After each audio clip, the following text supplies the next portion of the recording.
If you're enjoying this video, smash that like button, subscribe, and hit the bell. Share it with your friends and let me know in the comments where you're watching from. Every like and subscribe helps the channel grow.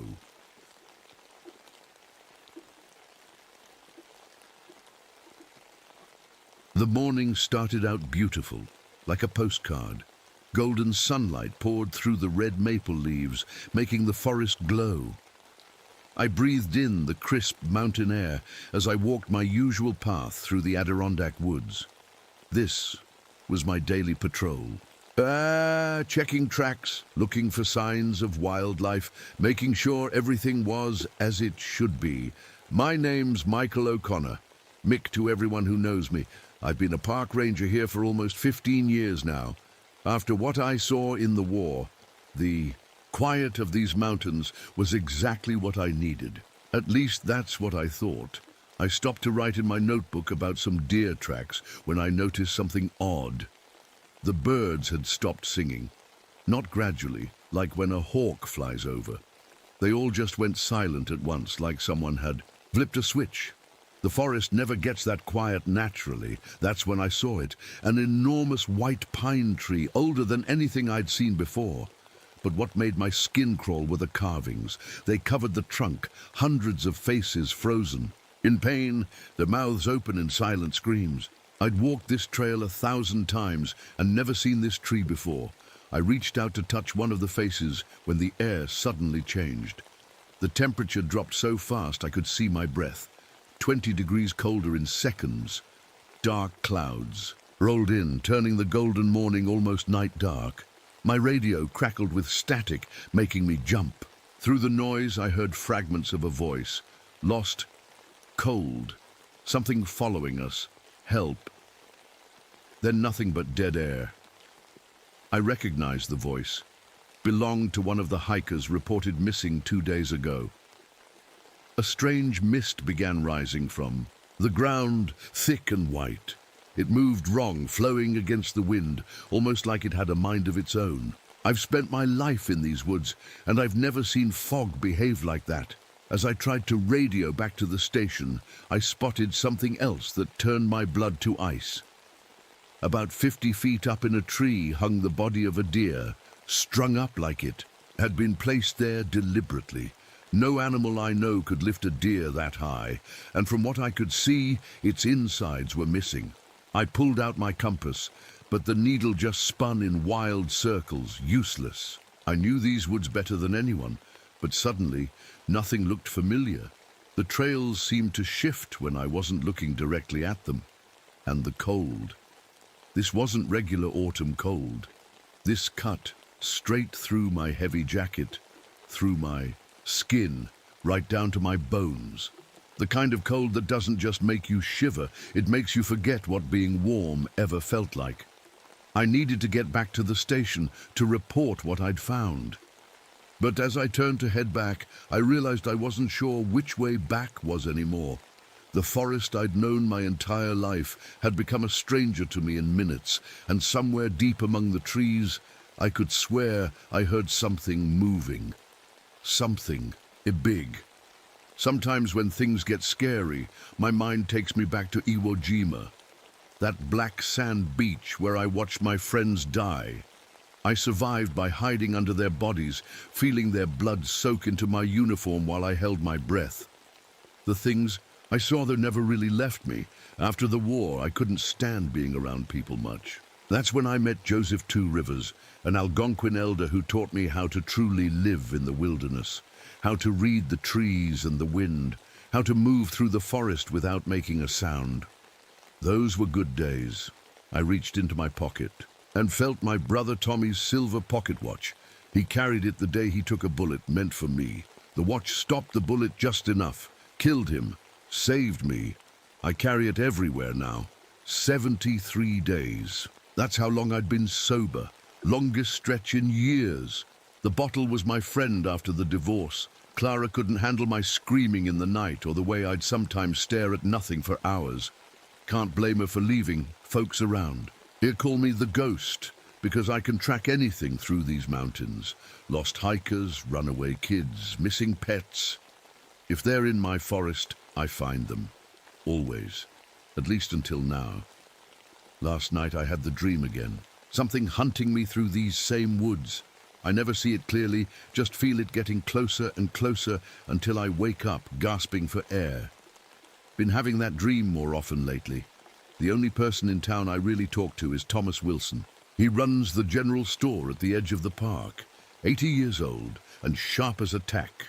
Brings me supplies sometimes when the snow gets too deep for me to come down the mountain. "You're looking haunted again, Mick," he told me last week when I picked up my supplies. "Something's not right up there. I can feel it." I brushed him off. Told him it was just the weather changing, making my old injuries ache. But the truth is, I've felt it too. Something watching. Something waiting. The rangers have been getting more missing persons reports than usual. 3 hikers last month, a family of 4 who never checked in at their campsite. I found them all, eventually. But this latest group, 5 college kids, from New York City, they've been gone 4 days now. For the first time in my career, I'm not sure I want to find what happened to them. As I stood there in the suddenly unfamiliar forest, compass spinning wildly, I realized I should have listened to that feeling in my gut, the one that had been warning me for weeks that something was wrong in my mountains. I took a deep breath and tried to focus. If I couldn't use the compass, I'd navigate by the sun. Except the sun was now completely hidden behind those unnatural black clouds. I'd have to rely on my knowledge of the land, the slope of the ground, the direction of water flow. But first, I needed to find those hikers. That broken radio call might be the only chance they had left, and finding lost people is what I do best, even when everything inside me is screaming to run in the opposite direction. I hiked for about an hour, following what I thought was the direction of that radio call. The forest kept getting darker and colder. My breath made thick clouds in front of my face. That's when I stumbled into a small clearing and found the campsite. A blue tent was still standing, though the top was heavy with frost. A small fire. Pit had food still sitting on the cooking grate, beans in a pot half eaten. The weird part, the beans were still warm, steam rising from them despite the freezing air. "Hello?" I called out. "Park Ranger O'Connor. Anyone here?" No answer, just the strange, heavy silence of the woods. I knelt down to check the ground and felt my heart skip. There were footprints in the soft earth, but they weren't normal. They were huge, maybe twice the size of my boot.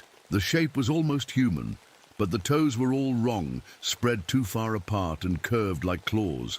The tracks led away from the camp deeper into the forest. As I stared at them, trying to make sense of what animal could have made them, I heard something that made me freeze. Mick, help me. I'm hurt." Clara's voice.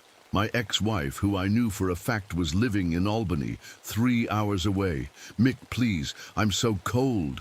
Her voice was coming from the trees in the same direction as those strange tracks. I knew it.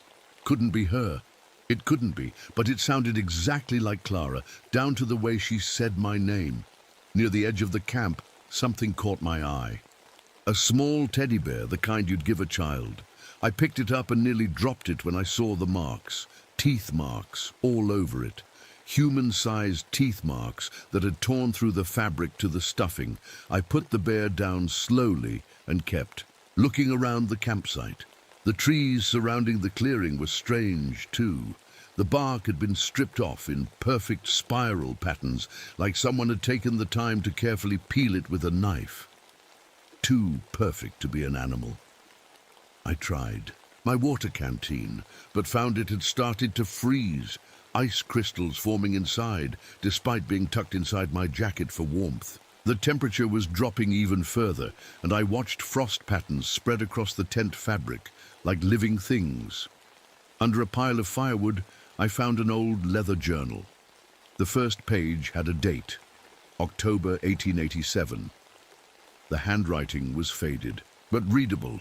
The cold comes with it, unnaturally cold. 3 men missing now. We hear their voices at night, calling from the woods, but when we search, we find nothing. Matthews saw something yesterday by the tall pine, said it walked like a man, but was not a man. Tonight we will... The entry ended there, A logging camp, from the details in the journal.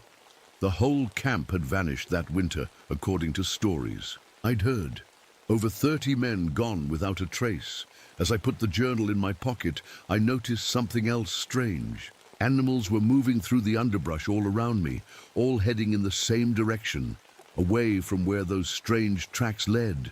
Rabbits, foxes, even a pair of deer, all running together. Predator and prey, side by side like they'd forgotten their natural order. I stood very still, watching them flee. Then I saw the symbols, carved into the trees around the campsite, strange angular marks that seemed to shift slightly when I moved my head, like they were changing when I wasn't looking, directly at them. That's when I knew I had to find those hikers fast. Whatever was happening here wasn't natural. Not a bear, not a wolf, not anything I'd been trained to deal with. I took a deep breath, checked my rifle, and started following those inhuman tracks, trying very hard not to think about why I could still hear Clara's voice, now whispering my name over and over from just beyond the next line of trees. I followed the strange tracks for about 2 miles. The forest kept changing around me. Trails I'd walked for 20 years suddenly dead-ended at rock walls that I'd never seen before. Landmarks appeared in places they shouldn't be. It was like the woods themselves were playing tricks on me. The sun should have been high overhead by now, but the sky stayed dark. My watch said it was 2:15 p.m., but it felt like dusk. That's when I heard real human voices ahead. I moved carefully toward the sound, keeping my rifle ready. In a small clearing stood 4 people huddled around a meager fire. They looked up as I approached, eyes wide with fear, until they saw my ranger uniform. "Thank God," said a tall man with glasses and a short beard. "Are you with the search party?" "I am the search party," I said. "Park Ranger Michael O'Connor. Are you friends with the missing hikers?" The tall man nodded and stepped forward. "James Peterson, geology professor at Cornell. These are the Williams twins, Peter and Paul." He pointed to 2 athletic-looking men in matching blue jackets. "And Maria Vasquez. She's a nurse from Albany Medical." Maria had dark circles under her eyes. She looked like she hadn't slept in days. "Have you found any sign of our friends? They've been missing for almost a week now." "I found their camp," I said, "but they weren't there. How long have you 4 been looking?" 3 days, Peter Williams said. His voice had an edge to it.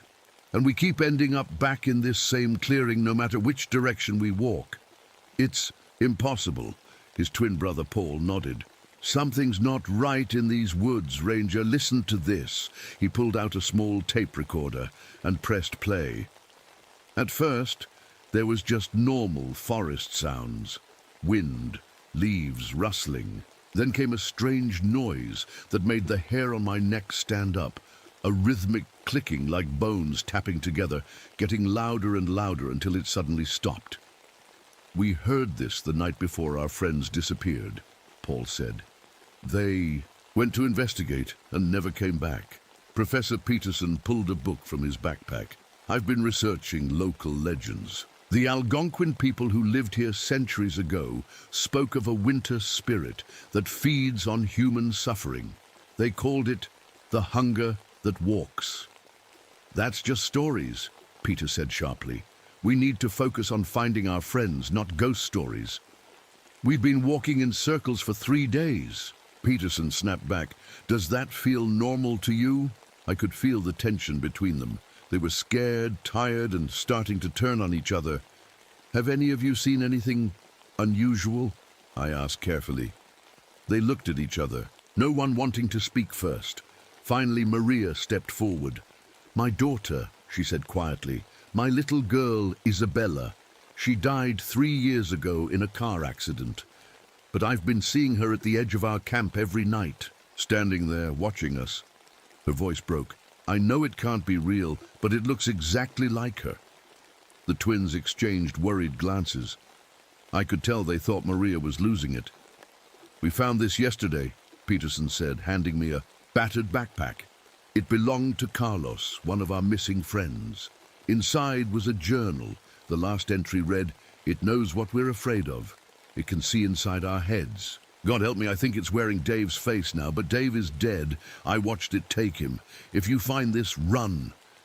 The sun was starting to set for real now. The forest grew darker around us. "We need to make camp for the night," I said. "Stay together, keep the fire going." "I'll take first watch," Paul Williams volunteered. We set up a simple camp. The 5 of us ate a quiet dinner of canned beans and trail mix. Nobody talked much. We were all listening to the forest, waiting for that clicking sound to start again. The others tried to sleep. I noticed strange ice formations starting to form on the trees around us, delicate crystalline patterns spreading across the bark.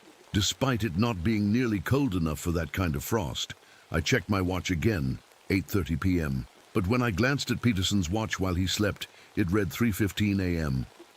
Something was very wrong with time in these woods. I stayed awake, watching the darkness beyond our little fire, feeling more certain by the minute that we were not alone out here. Something was watching us, waiting for its moment. I must have dozed off, because the next thing I knew, Peter was shaking me awake, his face pale in the dying firelight. "Paul's gone," he whispered, voice shaking. "He was on watch, and now he's gone." I sat up quickly, fully awake now. "When did you last see him?" "Maybe 2 hours ago. I woke up and he wasn't by the fire. I've been looking around the camp, but..." Peter held up a pair of boots. Paul's boots. "I found these by the edge of the clearing. They're full of frost, like they've been in a freezer." I grabbed my flashlight and examined the boots. The frost inside wasn't melting, even when I held them close to the fire. It was black, like no ice I'd ever seen before. We woke the others and organized a search. The forest was pitch black, the kind of darkness that swallows your flashlight beam after just a few feet. We called Paul's name, but our voices sounded flat, like the trees were absorbing the sound. "Look at this," Maria called from the edge of our camp. She was pointing at the ground with her flashlight. A trail of ice patches led away from our campsite, perfectly round circles of frost every few feet, like footprints. We followed the ice trail deeper into the woods. The cold got worse with each step, biting through our clothes. After about a quarter mile, the trail ended at something I still can't explain. Massive stone formations jutted from the ground in a perfect circle. They looked like giant teeth rising from the earth, each one taller than a man. In the center of the circle stood a single dead tree, its branches reaching out like twisted arms. "I've hiked these mountains my whole life," I said, my breath making clouds in the freezing air. "I've never seen this place before." Peterson ran his hand over one of the stone teeth. "These aren't natural formations. They're too regular, too precise." As we stood there, I noticed something odd about Peterson. His beard, which had been neatly trimmed yesterday, now looked weeks longer. And when I glanced at my watch, it read 11:45 p.m. But the sky was starting to lighten like dawn was approaching. "Time is wrong here," I said quietly. "Look at your watches." Each of us had a different time. Maria's watch had stopped completely. That's when we saw it. The moon broke through the clouds, casting silver light across the clearing. On the far side, between 2 of the stone teeth, stood a figure. It was impossibly tall, at least 9 feet, impossibly thin, with limbs too long for its body. And its head. Its head was like a deer skull, antlers branching out against the night sky. We all froze. The thing tilted its head at an angle no human neck could manage, like it was studying us. "Don't move," I whispered. "Nobody move." Peter raised his flashlight. Slowly. The beam passed over the creature, and for a split second I saw its skin, translucent, like cloudy plastic, with dark shapes moving underneath. Then it was gone. Not running away, not hiding. Just there one moment and gone the next, like someone had switched off a projector. "Did everyone see that?" I asked, my mouth dry. They all nodded except Peterson. He was staring at the spot where the creature had been, a strange look on his face. "James," Maria touched his arm. "Are you okay?" "I heard my wife," he said dreamily. "She's waiting for me over there." He pointed toward the dark woods. "Your wife died 10 years ago," Peter said sharply. "You told us that yesterday." Peterson shook his head like he was trying to clear it. "No, she's right there. Can't you see her?" Before we could stop him, he took 3 steps toward the woods. Then he stopped and screamed, a sound I'll never forget. Pure terror and pain mixed together. He fell to his knees, clutching his head. When he looked up at us again, something had changed in his eyes. They were darker, emptier. He smiled, but it wasn't his smile anymore. "We should go back to camp," he said, his voice flat. "It's not safe here." As we walked back, I noticed Peterson didn't blink. Not once. And he stayed at the back of our group, always just a few steps behind us. The temperature kept dropping. My breath came out in clouds so thick I could barely see through them. When we reached camp, I noticed something in my small shaving mirror that I'd left out. A reflection of something tall standing right behind our group. I spun around, but there was nothing there. Nothing I could see directly anyway. Maria grabbed my arm. "Don't look at it straight on," she whispered. "It can only be seen in reflections." That's when I knew for certain. The thing that had taken Paul was now hunting the rest of us. And somehow, it had already gotten to Peterson. None of us slept that night. We kept the fire going, sitting in a tight circle with our backs to each other. Peterson sat a little apart from us, staring into the woods with that empty smile. By morning, if you could call it morning when the sky barely lightened, Maria's hands had turned black with frostbite, despite her gloves. She was a nurse. She knew what frostbite looked like. This was different. "It's spreading up my arms," she said, trying to stay calm. "This isn't normal frostbite. It's too fast." Peter kept looking at his brother's empty sleeping bag. I could see him unraveling, his eyes darting at every sound from the forest. "We need to get back to the ranger station," I said. "I've got a radio there, supplies, weapons." "We've been trying to get out of here for days," Peter snapped. "These woods don't make sense anymore." I pulled out my map, trying to find our location, but the landmarks didn't match up with anything around us. It was like we were in a completely different forest. "Mick," Maria said suddenly, looking at Peterson. "Look at his arm." Peterson had rolled up his sleeve. He was carving those same strange symbols we'd seen on the trees into his own skin with a pocket knife. The cuts weren't bleeding. They were filling with that same black frost. "James, stop that!" Peter tried to grab the knife, but Peterson moved with unnatural speed. "The cold one is coming," Peterson said. His voice changed, deeper. "It needs to feed. 7 souls, 7 bodies. It's hungry." "What happened to Paul?" I demanded, grabbing Peterson by the collar. "What did you do to him?" Peterson just smiled. "Paul saw his mother in the woods. He followed her. The hunger wears the faces of those we miss the most." I shoved him away, disgusted. Whatever was speaking through Peterson now wasn't human. As the day wore on, things got worse. Peter found a hunting knife in his pack and started waving it around, accusing Maria of being infected too. "Look at her hands," he shouted. "It's spreading. She's turning into one of them." Maria backed away, frightened. "Peter, please, I'm still me. I'm still Maria." "We're all changing," I said, trying to calm him down. "This place is messing with our heads." And it was. I kept seeing flashes of memory that couldn't be real. Me as a child, following something, tall and thin through these same woods.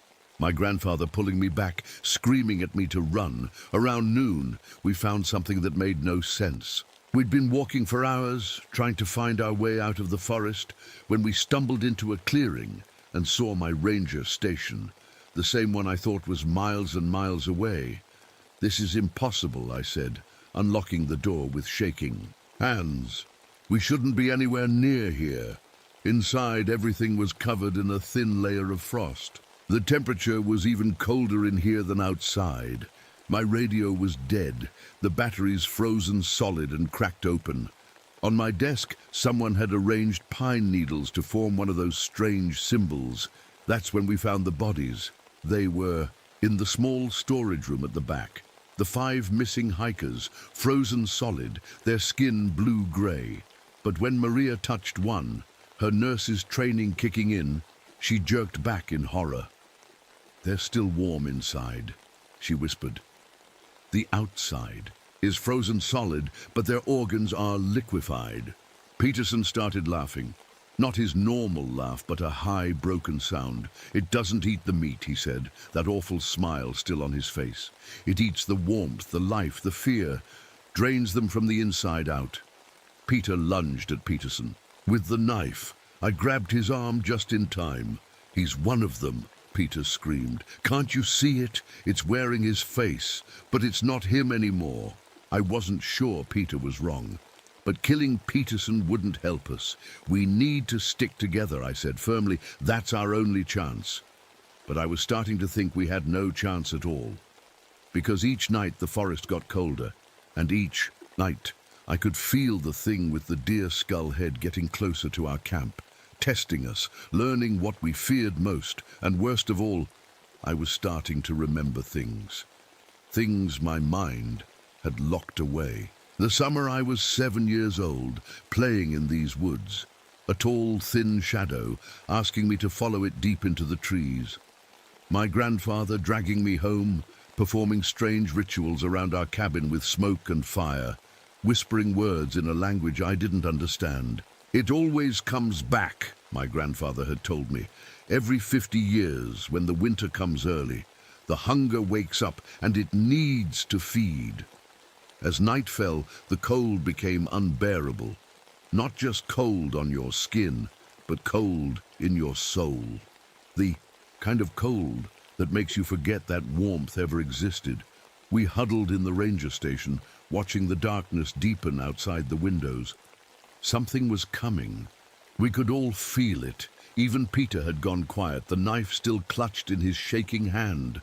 We were running out of time. I was searching through the ranger station's old file cabinet when I found it. A leather journal so old the pages had turned yellow. It was hidden in a secret compartment at the bottom of the drawer, wrapped in oilcloth. The first entry was dated 1813. "I found this," I said, bringing it to where Maria sat by our small fire. Her hands were worse, the blackness now past her wrists. But her mind was still sharp. "What is it?" she asked as I carefully opened the brittle pages. "I think it's a record of whatever's happening to us. Someone wanted to make sure it wasn't forgotten." I read aloud from the journal. It told the story of a trapper named Ezekiel Blackwood who got stranded in these mountains during the winter of 1813. His hunting party died one by one as food ran out. Ezekiel turned to eating his dead companions to survive. But something happened to him. The journal described how he changed, growing taller, thinner, hungrier for something more than food. How his skin turned clear like ice, showing his blackened insides. "He became the Wendigo," Maria whispered. "It's an Algonquin legend, a spirit of hunger and winter. If a person eats human flesh, the Wendigo spirit can possess them. Listen to this part," I said, turning to a later page. "The creature is bound to the sacred circle of stones. It cannot leave these woods. Fire weakens it. The old rituals can bind it again, but not destroy it. It will sleep for 50 years after it feeds on 7 souls. Then it will wake again, hungry." Peter, who had been sitting silently in the corner, suddenly spoke up. "This is insane. You both sound crazy." "Keep reading," Maria urged, ignoring him. The journal continued, describing cycles of disappearances every 50 years. 1863, 1913, 1963, 2013, I whispered. "This year." "Look at the name on the last entry," Maria said, pointing to the final page. The handwriting was shaky, but I recognized it immediately. "Joseph O'Connor," I read aloud. "My grandfather." Memory hit me like a punch. I remembered now, my grandfather bringing me to these woods when I was just a boy. using me as bait to draw out the creature. He had performed some kind of ritual, but something went wrong. He died before he could finish it. The Wendigo marked you, Maria said quietly. That's why you were drawn to these mountains after the war, why you became a ranger here. It's been waiting for you to return. Peterson laughed from the doorway where he stood watch. The hunger remembers those who escape it. It wants them most. Of all, I kept reading, 7 victims complete the cycle. After the 7th, it grows strong enough to take physical form. Then it must return to its hibernation place before the winter solstice, or it will be trapped outside forever. Maria pulled a small book from her pocket, some kind of old text with faded writing. I found this in my backpack this morning. I don't remember packing it. The book was written in a language I didn't recognize, but Maria somehow could read. In parts of it, it's an Algonquin text, she explained. My grandmother was half Algonquin. She taught me some words when I was little. She pointed to a phrase repeated throughout the text. This means the hunger walks between worlds, wearing the faces of the devoured. How do we stop it? Peter demanded, finally joining our conversation. Maria turned pages slowly.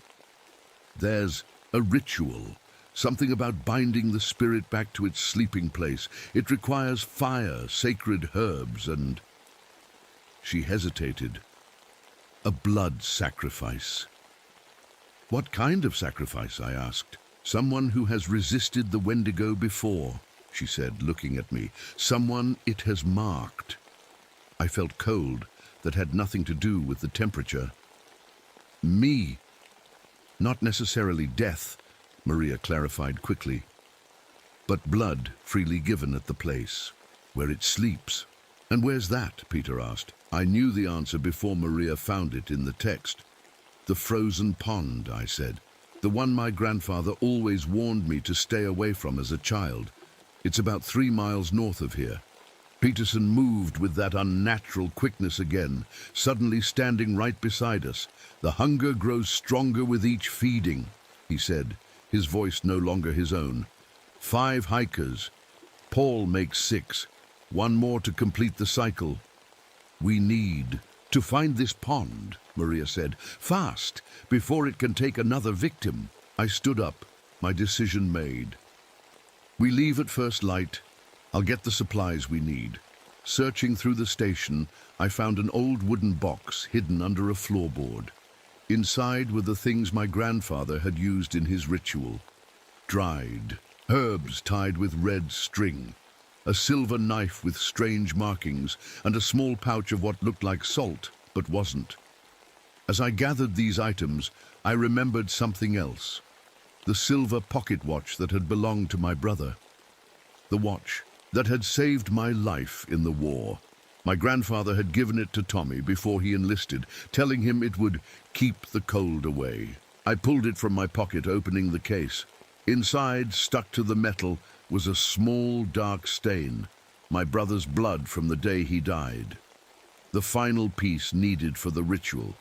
Outside, the wind picked up, howling around the ranger station like a living thing. Through the frosted window, I caught a glimpse of something tall moving between the trees, its antlered head tilted towards our shelter. It knew what we were planning, and it wasn't going to make it easy. Dawn never really came. The sky lightened just enough to see, but the sun stayed hidden behind thick, black clouds. The temperature had dropped so low that our breath froze in the air, falling to the ground like snow. We need to get moving, I said, packing the ritual items into my backpack. The pond is about 3 miles north, but in these conditions, it could take us all day. Maria's hands were getting worse. The black frost had spread past her elbows now. She couldn't feel her fingers anymore, but she refused to stay behind. I need to complete the translation of the ritual, she said, tucking the Algonquin book into her coat. No one else can read it. Peter checked his knife and the flare gun he'd found in the ranger station's emergency kit. What about him? He asked, nodding toward Peterson, who stood perfectly still by the window, that empty smile still on his face. We bring him, I said. We might need him. He's not Peterson anymore, Peter argued. That thing is inside him now. Exactly, I replied, which means he might lead us right to where we need to go. Outside, the forest had transformed overnight. Every tree was covered in a thick layer of that strange black frost. The ground crunched under our boots, frozen solid. Even the air felt brittle, like it might shatter if you moved too quickly. Peterson walked ahead, never seeming to feel the cold. He moved differently now, jerky, like a puppet on strings. I kept my rifle aimed at his back, not trusting whatever. Was wearing my friend's skin. The ritual needs to be performed at the pond, Maria explained as we hiked. We need to create a circle of fire around it. The sacred herbs need to be burned at the 4 compass points. And my blood, I asked. She nodded grimly. Mixed with your brother's from the watch. It needs to be freely given on the ice of the pond itself. What happens after that? Peter wanted to know. Maria hesitated. The text isn't clear. It binds the Wendigo back to its sleeping place for another 50 years. But there's a cost to the person who completes the ritual. Of course there is, I said, not really surprised. Nothing was ever free, especially not when it came to fighting monsters. We walked for hours through the frozen landscape. The forest kept changing around us, paths appearing and disappearing, landmarks shifting when we weren't looking directly at them. But Peterson never hesitated, walking with purpose like he knew exactly where he was going. I checked my brother's watch. The hands were spinning backwards now, time itself breaking down around us. Look, Peter suddenly whispered, pointing through the trees. About 50 yards away stood a small figure in a red coat. A little girl with dark hair watching us. Isabella, Maria gasped. My daughter! Before we could stop her, Maria took 3 steps toward the child. The little girl smiled and turned, walking deeper into the forest. Maria, stop! I grabbed her arm. It's not your daughter, it's trying to separate us. Tears froze on Maria's cheeks. She looked so real. That's how it hunts, I said. It finds what you miss most and uses it against you. We continued on, more cautious now. The forest grew quieter with each step, the normal sounds of birds and wind completely gone. The only noise was our breathing and the crunch of our footsteps. Peter worked on the flare guns, carefully opening the cartridges and mixing the chemicals with the sacred herbs I'd brought. If fire weakens it, these might buy us some time, he explained. Peterson suddenly stopped walking. We're here, he said, his voice hollow. We pushed through a line of dead trees and saw it, a perfectly circular pond, maybe 100 feet across, frozen solid. The ice was black, not white or blue like normal ice. Around the pond stood more of those tooth-like stone formations, forming a complete circle. The hibernation place, Maria whispered. The air here was so cold it burned to breathe. My lungs ached with each breath. Even Peter, who had been holding up well, started to shiver uncontrollably. We need to work fast, I said. Maria, where do we place the herbs? She opened the Algonquin book with her blackened hands, struggling to turn the pages. North, south, east and west around the pond. We build fires at each point using wood. From the oldest trees, we began gathering dead branches, working quickly. The light was already fading again, though it couldn't have been past noon. 4 fires to form the barrier, Maria read. The one who bears the mark must stand at the center of the ice. The blood of the marked one, mixed with the blood of kin, completes the seal. I pulled out my brother's watch, holding it tightly.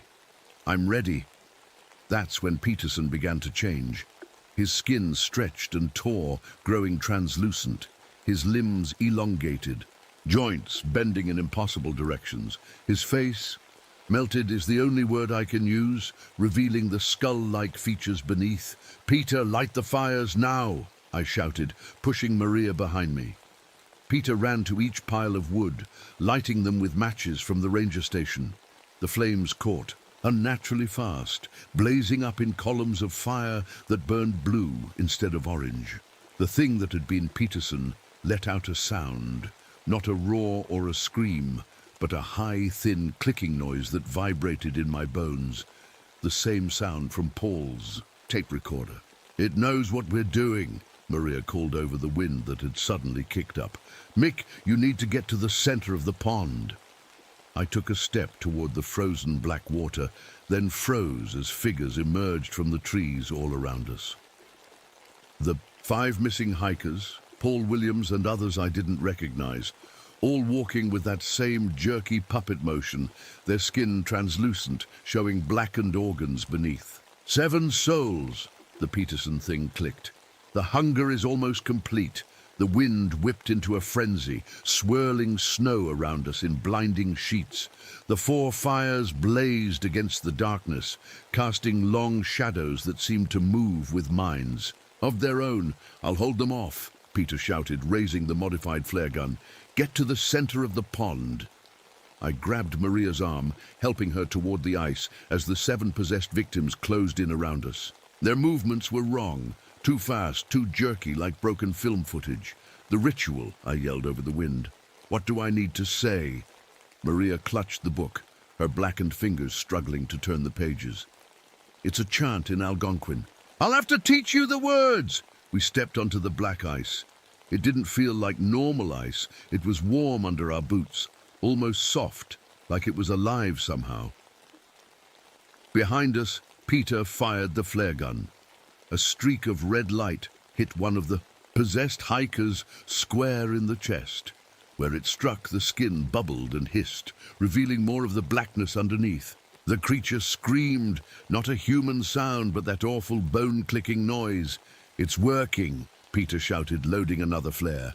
I pulled Maria toward the center of the pond. The ice creaked beneath us, shifting slightly like it was breathing. The Peterson thing moved with blinding speed, its body now fully transformed. It stood 9 feet tall, skin stretched tight over an impossibly thin frame. The deer skull head tilted at an unnatural angle, empty eye sockets somehow still watching. "Us quick, the words," I said to Maria as we reached the center of the pond. She opened the book, her hands shaking. "Repeat after me, Wendigo wache ngake wenda." I tried to follow her pronunciation, stumbling over the unfamiliar sounds. The wind seemed to fight against the words, tearing them from my mouth. Peter screamed. I turned to see the possessed victims overpowering him, their dead eyes fixed on his face. He fired the flare gun one last time, hitting the Peterson thing in its chest. It staggered back, that clicking sound rising to a terrible pitch. "Peter!" I shouted, but it was too late. The creatures dragged him into the trees, his screams suddenly cut short. "Keep going," Maria urged, her voice breaking. "The ritual is our only chance." I continued the chant, feeling the words burn in my throat like fire. With each phrase, the ice beneath us pulsed, dark shapes moving under its surface. The Peterson thing recovered from the flare and moved onto the ice. Each step it took made the surface crack slightly, dark water welling up through the fissures. "The blood," Maria said urgently. "You need to mix your blood with your brother's now." I pulled out the silver pocket watch and the ritual knife. My hands were shaking so badly I could barely open the watch case. Time seemed to stretch and compress around us. One moment the creature was yards away, the next it was almost upon us.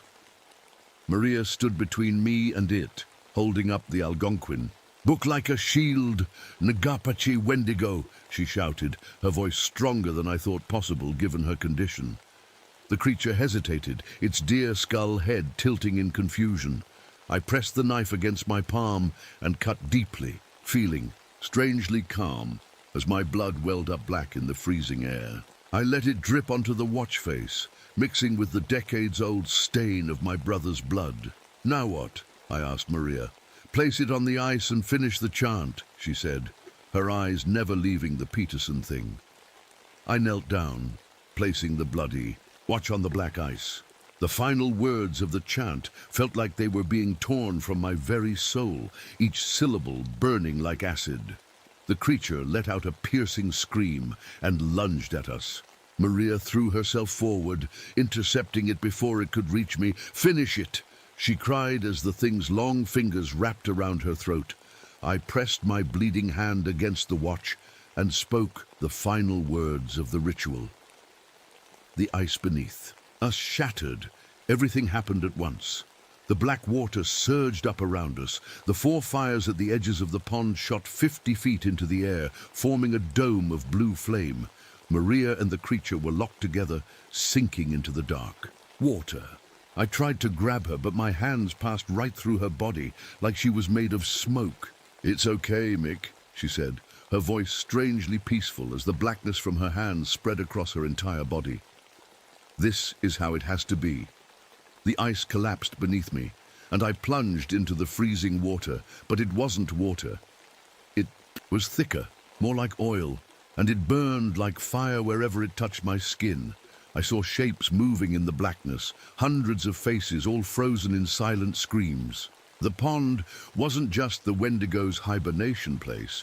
It was where it kept all its victims, preserved forever in this in-between state, neither alive nor dead. The Peterson thing thrashed in the black liquid, its body dissolving and reforming, caught between human and monster. Maria had wrapped her arms around it, her entire body now black as coal, her eyes the only part of her still recognizable. "Go!" she mouthed at me as they sank deeper. I tried to swim toward the surface, but the liquid kept pulling me down. My lungs burned for air. The world started to go dark around the edges. Then I felt something grab my collar, a hand, pulling me up. My last thought before losing consciousness was of my grandfather, how he had tried to finish this same ritual 40 years ago, how he had failed, and how now I might have failed too. I woke up in a hospital bed. The steady beep of monitors filled the room. Bright lights hurt my eyes after so many days in the darkness of those woods. "He's awake," someone said. A nurse hurried over, checking my vitals. "Where am I?" My voice sounded strange, raspy, like I hadn't used it in weeks. "Adirondack Regional Hospital," she replied. "You've been unconscious for 3 days. You're lucky to be alive." Lucky wasn't the word I would have chosen. The memories came flooding back. The black pond. Maria sacrificing herself. Peter being dragged away by those things. I tried to sit up, but pain shot through my body. "Easy there," said a familiar voice. Thomas Wilson, the old store owner, stood in the doorway. "You've been through quite an ordeal, Mick." "Thomas! How did I get here?" He pulled a chair beside my bed. "Search and rescue found you half frozen by the edge of Miller's Pond. No sign of the others." He leaned closer. "They're saying exposure, maybe hallucinations from the cold. But I know better." I looked down at my hands and froze. Patches of my skin had turned translucent, the veins underneath darker than they should be. I could see the bones of my fingers when I held them up to the light. "It's not over," I whispered. Thomas nodded grimly. "Your grandfather had the same marks. After his encounter in '63, a doctor came in then, clipboard in hand. Mr. O'Connor, you're a medical miracle. Your core temperature was so low you should have been dead, yet here you are." "The others," I said. "Did they find anyone else?" The doctor's face fell. "I'm sorry. We found 2 bodies. The medical examiner is still, well, they're having trouble determining cause of death. The bodies were frozen on the outside, but their insides were like liquid," I finished for him. He looked surprised. "Yes, how did you know?" I didn't answer. I couldn't explain what had happened out there. No one would believe me. 3 weeks later, they finally released me from the hospital.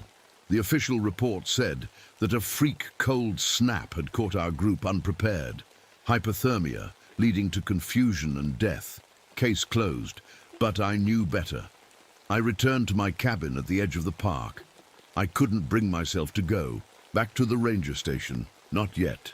Maybe not ever. The changes in my body continued. The transparent patches spread slowly. Sometimes I would wake up at night, feeling hungry in a way food couldn't satisfy.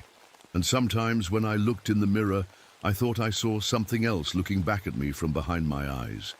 I began having visions, flashes of Maria and Peter trapped in that black pond, their faces frozen in pain, and through their eyes I could see the creature, dormant but not dead, curled at the bottom of the pond like a spider at the center of its web.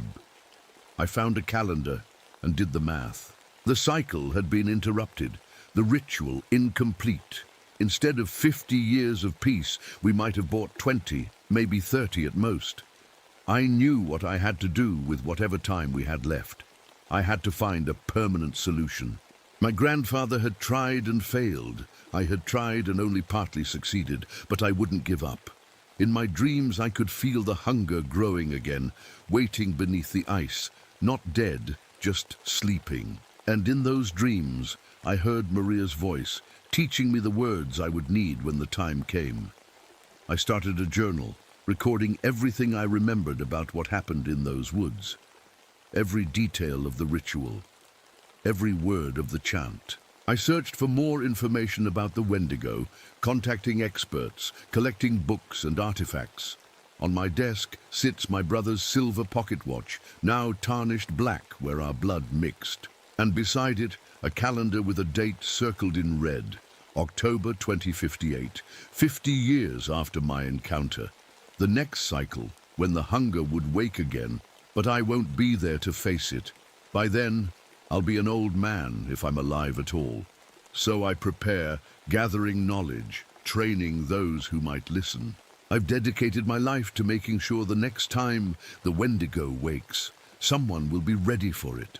Sometimes at night, when the wind is strong and the temperature drops suddenly, I feel it reaching for me across the years. The hunger that walks between worlds, and deep in my changed body, part of me reaches back. Last week I found Thomas Wilson's grandson, a smart kid with sharp eyes who reminds me of myself at that age. I've started teaching him the old words, showing him the signs to watch for. Because one day the cold will come early again, the birds will go silent, and the hunger will wake. But next time, we'll be ready. As I write this final entry in my journal, I look out the window at the first snow falling.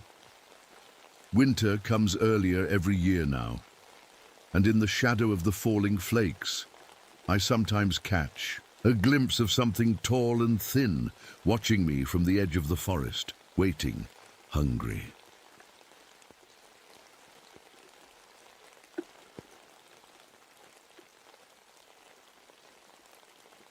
My name is Eleanor Washington, but everyone calls me Ellie. I've been a park ranger at the Okefenokee Swamp for almost 5 years now. I love this place, the way the Spanish moss hangs from the cypress trees, the chorus of frogs at dusk, the gentle ripple of water as an alligator slides beneath the surface. But this summer, everything changed. The drought came first. Not your regular dry spell, but the worst one in 50 years. The water dropped so low, you could see things that had been underwater for decades. Cypress knees, those woody bumps that grow up from the roots, stuck out of the mud like bony fingers reaching for the sky. Boat channels that used to be 10 feet deep were now just muddy trails. I was out on patrol in my airboat one evening in late June. The sun was setting, turning the remaining pools of water blood red. Something felt wrong. The swamp was too quiet. No frogs singing, no insects buzzing, just silence. Ranger Washington checking in, I said into my radio. Nothing but static came back. I tried again. This time I heard something like whispers buried in the static, but I couldn't make out any words. I steered my airboat around a bend I'd never been able to access before the drought. That's when I saw it. Something that shouldn't have been there. Stone walls arranged in a square, rising just above the mud. It looked ancient, like some kind of temple. My compass started spinning wildly when I pointed it toward the structure, tied up my boat and stepped carefully onto the exposed mud. The moss near the stone structure seemed different, more vibrant green despite the drought, and when my boot brushed against it, I swear it moved slightly, like it was breathing, as I got closer to the stone structure. I felt a chill, despite the Georgia summer heat. I'd grown up hearing all the old stories about the swamp. Things that lived in the water, things that hunted at night. My mother gave me a cypress wood pendant when I took this job, said it would keep the swamp spirits away. I found myself clutching it now. I took some photos and water samples near the structure. The water felt strange between my fingers, thicker than it should be, with a metallic taste when a drop accidentally touched my lips. I decided to come back tomorrow with better equipment. That night, I dreamed of my little brother again. Michael, drowned in this same swamp when I was 12 and he was 8. I was supposed to be watching him. In my dream, he was calling me from beneath dark water, but when I reached in to save him, something else grabbed my hand. I woke up in a cold sweat. My dog, Rex, was howling outside my cabin. When I went to check on him, he was staring in the direction of the swamp, his hackles raised. "What is it, boy?" I asked, but I already knew something wasn't right. In the direction of the stone structure, I could see faint blue lights, like fireflies but brighter, moving in perfect patterns over the water. Tomorrow, I'd need to investigate, but as I turned to go back inside, I heard it, faint but unmistakable. Singing, beautiful singing coming from the swamp, and despite everything in me saying not to, I wanted to go toward it. I didn't sleep much that night. Every time I closed my eyes, I heard that singing. By morning, I had almost convinced myself it was just the wind or my imagination playing tricks. After my regular radio check-in, I headed back to the stone structure. The water had dropped another few inches overnight, revealing more of the strange building. I brought my camera and sample bags. This time I also brought Rex with me, thinking he'd warn me if anything was wrong. As we got closer, Rex started acting strange. His tail tucked between his legs, and he wouldn't go within 20 feet of the stones. When I tried to lead him closer, he pulled back so hard he slipped his collar and ran back to the boat, barking the whole time. "Some guard dog you are," I muttered. But deep down, his fear worried me. I noticed something floating in the water near the structure. At first, I thought it might be trash. People sometimes leave garbage even in protected places like this. But when I fished it out with a stick, I saw it was some kind of skin, transparent and rubbery, about the size of a large man, too big for any snake or alligator in the swamp. I took photos and carefully put it in a sample bag. While examining the stone walls, I found drawings carved into them, old pictures showing people bowing to a creature that seemed to be half human, half fish. Below them were other images of people having their skin removed. The drawings gave me goosebumps. My radio crackled to life, making me jump. "Ranger Washington, come in." It was my boss, Ranger Garcia. "Washington here, what's up?" "We've got a situation. Research boat from the university was reported missing yesterday. Last known location is in your sector. Can you check it out?" "On my way," I said, glad for an excuse to leave the stone structure behind. I found the research boat about half a mile from the temple. It was just drifting, engine off. Papers and equipment were scattered on the deck, but no people. I climbed aboard carefully. "Hello? Anyone here?" My voice echoed across the empty swamp. The boat's equipment was still running, laptops open, lights on, like everyone had just vanished in the middle of their work. I found a journal on one of the tables and flipped through it. June 15th. Water. Samples show unusual mineral content. Dr. Chen thinks it might be related to the drought exposing new sediment layers. June 17th. Recording strange sounds at night, almost like singing. June 20th. Parker hasn't been himself since he went swimming yesterday. Keeps staring at the rest of us, not blinking enough. The last entry was from yesterday. June 22nd.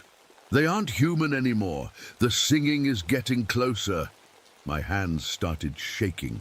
I called it in and was told to secure the scene and wait for backup. While waiting, I checked the boat's cameras. Most were blank, but one had captured something. A strange shape moving under the water near the boat. Not an alligator, not a human either. Something in between. By the time backup arrived, the sun was setting. Ranger Garcia took one look at the empty boat and the skin sample I'd collected and radioed for police assistance. "You should go home, Ellie," he said. "We've got it from here." But on my way back, I got another call. A local fisherman, Tom Bradley, had been found wandering along the road near the swamp entrance, confused and babbling. Since I had medical training from my Navy days, they wanted me to check him out before the ambulance arrived. I found him sitting on a bench, staring at nothing. His clothes were soaked and he was shivering despite the heat. "Mr. Bradley, I'm Ranger Washington. Can you tell me what happened?" He looked at me with empty eyes. "Me and Joe went fishing at dawn. Found a good spot we never seen before, near some old stones." My stomach tightened. "And then what happened?" Joe changed, started acting weird after he touched the water. "Then at sunset," his voice cracked. "He just peeled his face off, Ranger. Peeled it right off like it was a mask. But underneath wasn't Joe, wasn't anything human. I stayed with him until the ambulance came. The paramedics said he was in shock. That night, I called Judith Harjo. She's a Muskogee elder who lives near the refuge. If anyone would know about the stone structure, it would be her. The drought that reveals," she said when I described what I'd found. "Our stories talk about this. When the waters fall, the skin taker rises." "Skin taker?" I asked, remembering that horrible piece of skin I'd found. "It hunts during the dry times, takes the skins of people to wear like clothes, learns everything they know." Her voice was deadly serious.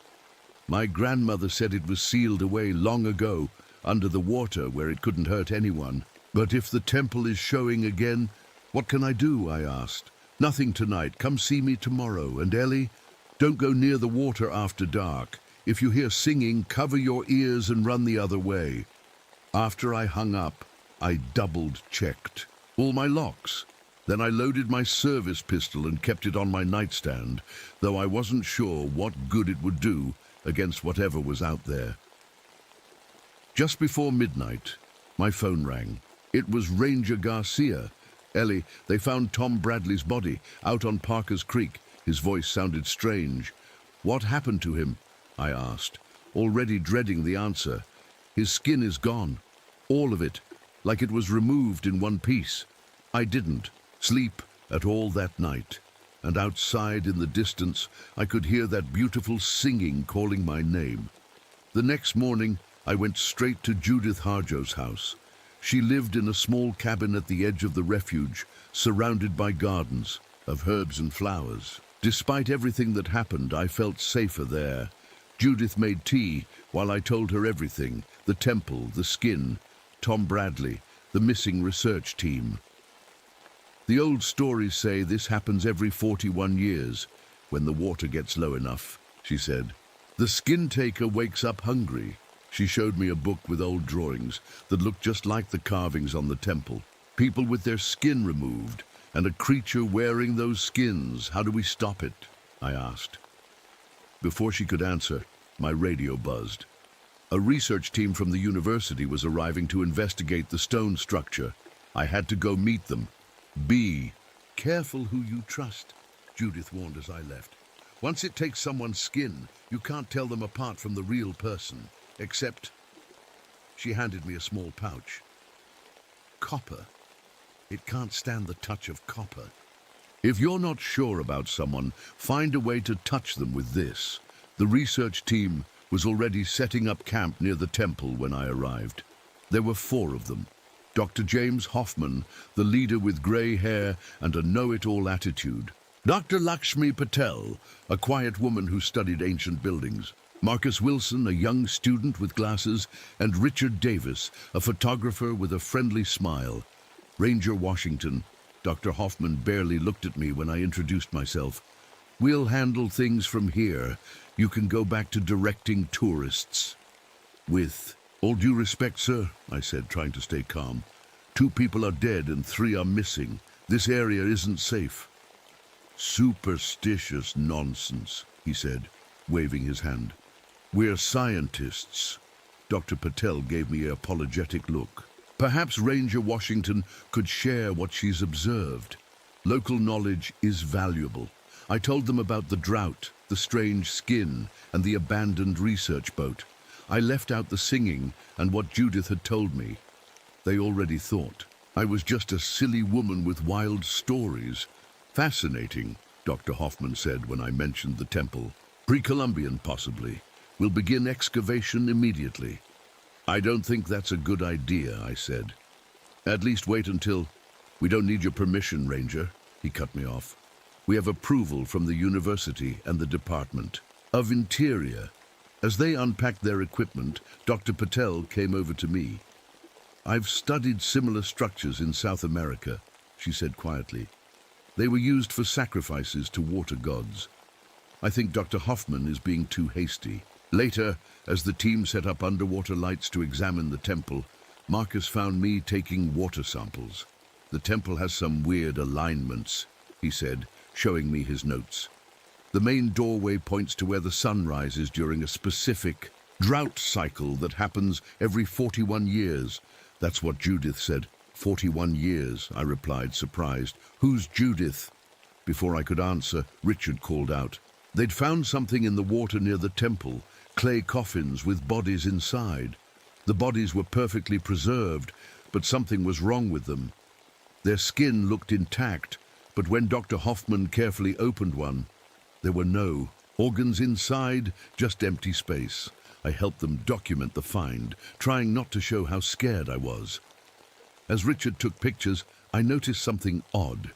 In the photos he showed us on his camera screen, our faces looked slightly blurred, like something was interfering with the image. That evening, after setting up camp, Dr. Hoffman became obsessed with some inscriptions he'd found.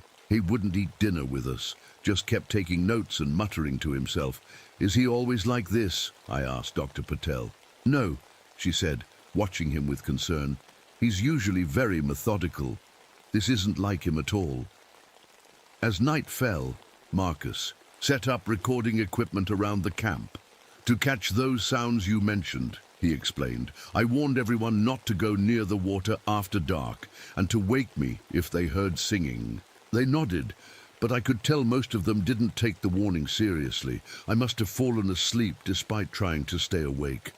I dreamed of my brother again, standing by the temple, his skin too loose on his body. A scream woke me. I grabbed my flashlight and ran outside.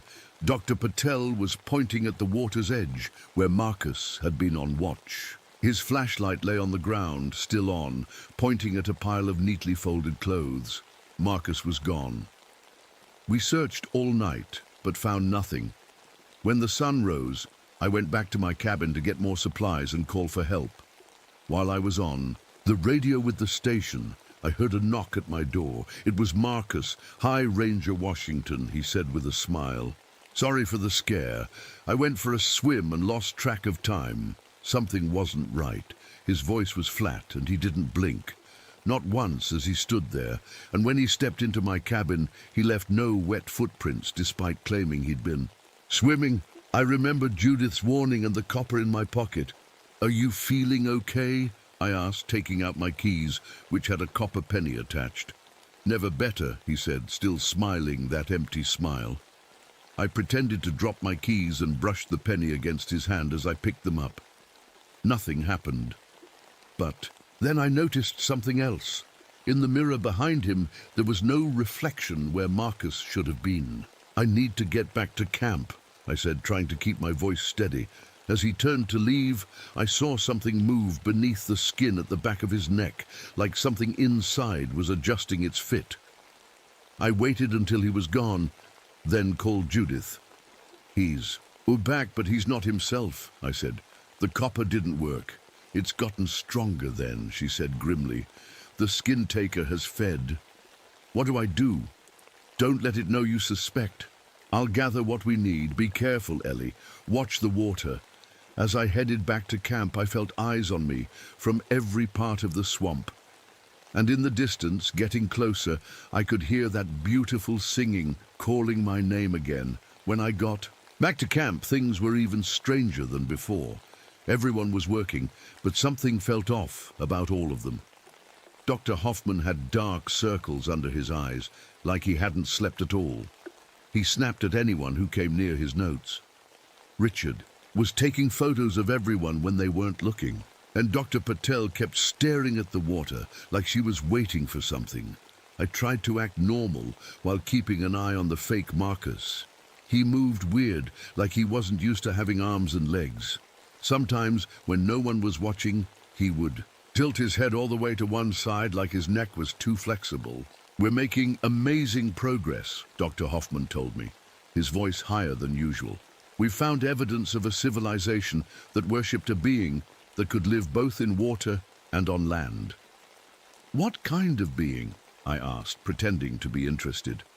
"A god who could take any form," he said, his eyes too wide, too excited. "They made sacrifices to it during droughts. The chosen ones would give their skin as offerings, give their skin." I tried not to shudder. "Willingly. Can you imagine?" He laughed, but it sounded all wrong. "The texts say the god would wear these skins to walk among the people and choose who was worthy to join it underwater." I noticed his fingers had a slight webbing between them that hadn't been there yesterday. Later, I found Dr. Patel alone, measuring part of the temple. "I need to tell you something," I whispered. "I don't think Marcus is really Marcus." Instead of looking surprised, she nodded slowly. "I know. Richard isn't Richard either. I saw him last night, by the water." She swallowed hard. He was pulling at his face, stretching the skin like it was a mask. Her hands shook, "But I can't say anything. No one would believe me."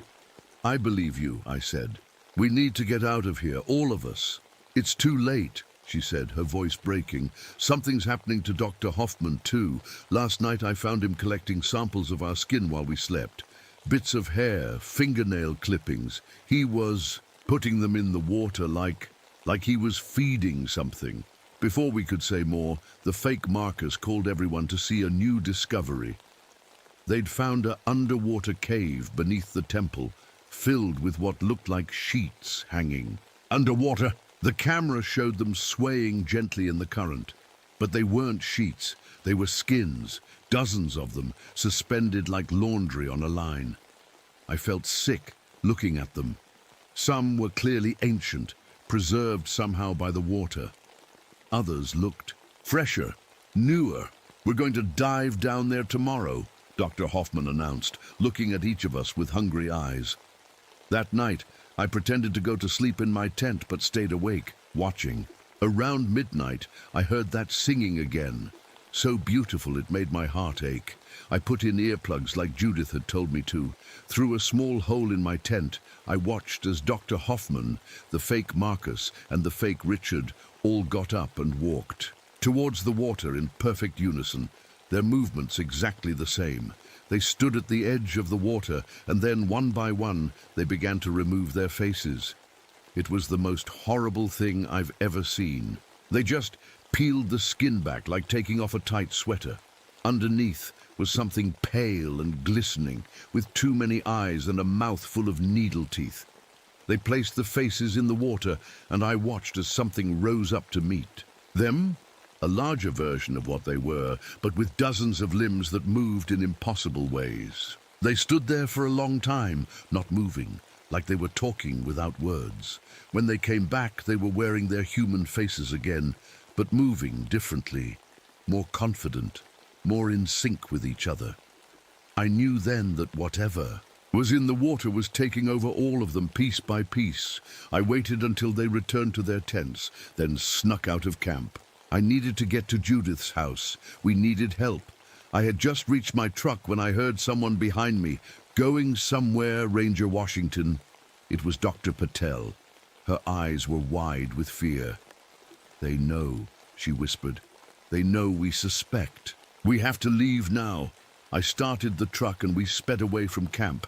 In the rearview mirror, I saw 3 figures standing at the edge of the camp, watching us go. They weren't chasing us. They didn't need to. At Judith's house, we found her gathering supplies, copper tools, strange-smelling herbs, and an old book with handwritten notes. "The skin taker is almost fully awake," she said when I told her what I'd seen. "Every 41 years, when the drought comes, it hunts. It needs 7 skins to sustain itself until the next cycle." "7?" Dr. Patel asked. "Why 7? 7 virtues," Judith said. "Intelligence, strength, beauty, youth, wisdom, courage, and sacrifice. It needs all of them to complete its cycle."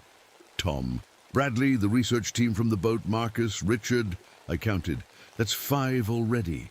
And Dr. Hoffman makes 6. Dr. Patel added quietly. We all looked at each other, the same thought in our minds. 1 more skin needed. 1 more victim. Judith showed us the book.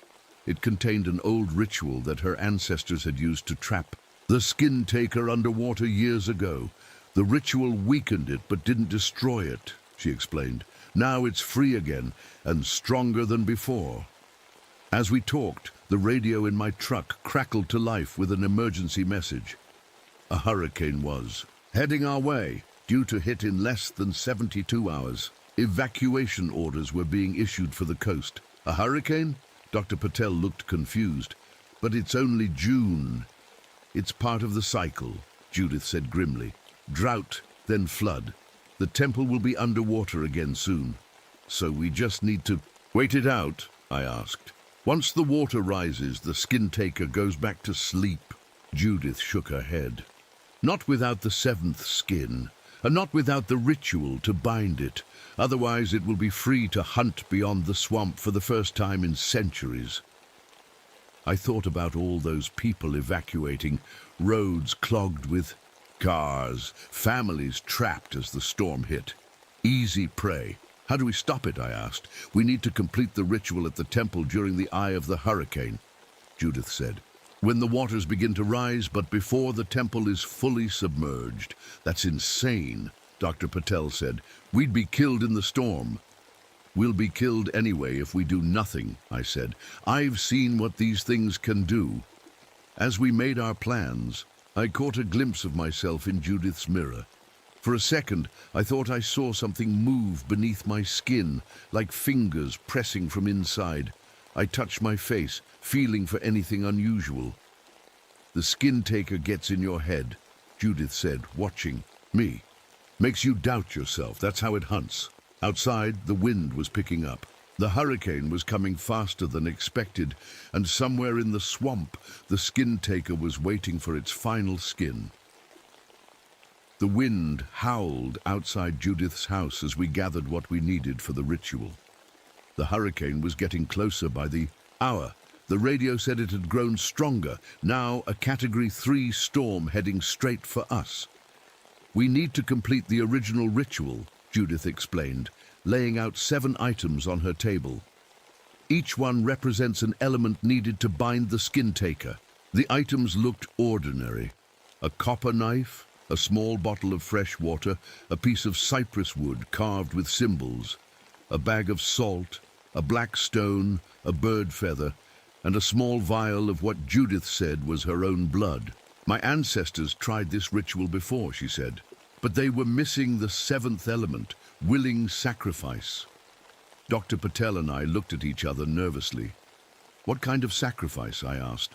"Someone who offers themselves knowing what it and means," Judith said.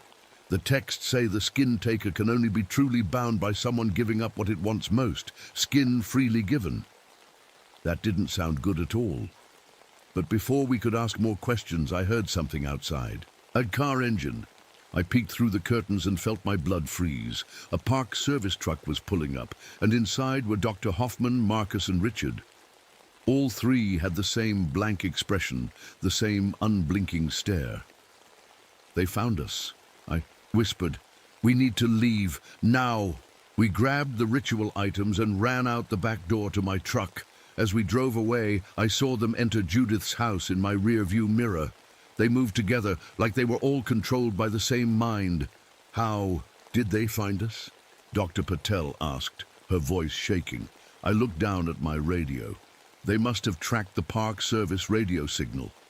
I threw the radio out the window and kept driving, taking back roads toward the refuge. The sky was turning dark with storm. Clouds, even though it was only noon. Where can we go? Dr. Patel asked. They'll check your cabin next. I know a place, I said, turning onto a dirt road that led deeper into the swamp. An old hunting cabin. No one's used it in years. The cabin was small and dusty, but it would keep us hidden until we were ready. While Judith prepared the ritual items, Dr. Patel and I looked at a map of the refuge. The hurricane will hit tonight, I said, pointing to the weather radar on my phone. The eye should pass over us around midnight. That's our window to reach the temple. And how do we fight? These things? Dr. Patel asked. They look human now, but you saw what's underneath. I showed her what I'd brought from my cabin, my service pistol, a shotgun, and several boxes of ammunition. I wasn't sure they'd work against the skin taker, but they were better than nothing. Copper hurts them, Judith said, holding up some copper wire. We'll wrap this around some of the bullets. As we prepared, I found myself looking at Dr. Patel suspiciously. How did I know she wasn't one of them? How did she know I wasn't? Judith noticed the tension between us and brought out a small copper bell. Touch it, she said. Both of you. We did. Nothing happened. We were still human. For now. The skin taker makes you doubt, Judith reminded us. That's how it separates. It's prey. As evening approached, the wind grew stronger. Rain lashed against the windows of the cabin, and trees bent sideways in the storm. On the radio, emergency broadcasts warned everyone to evacuate or seek shelter immediately. We need to go soon, I said, checking my watch. If we wait too long, the roads will be flooded. Judith nodded and handed each of us a small pouch to wear around our necks. This will help you see the skin taker's true form, even when it's wearing someone else's skin.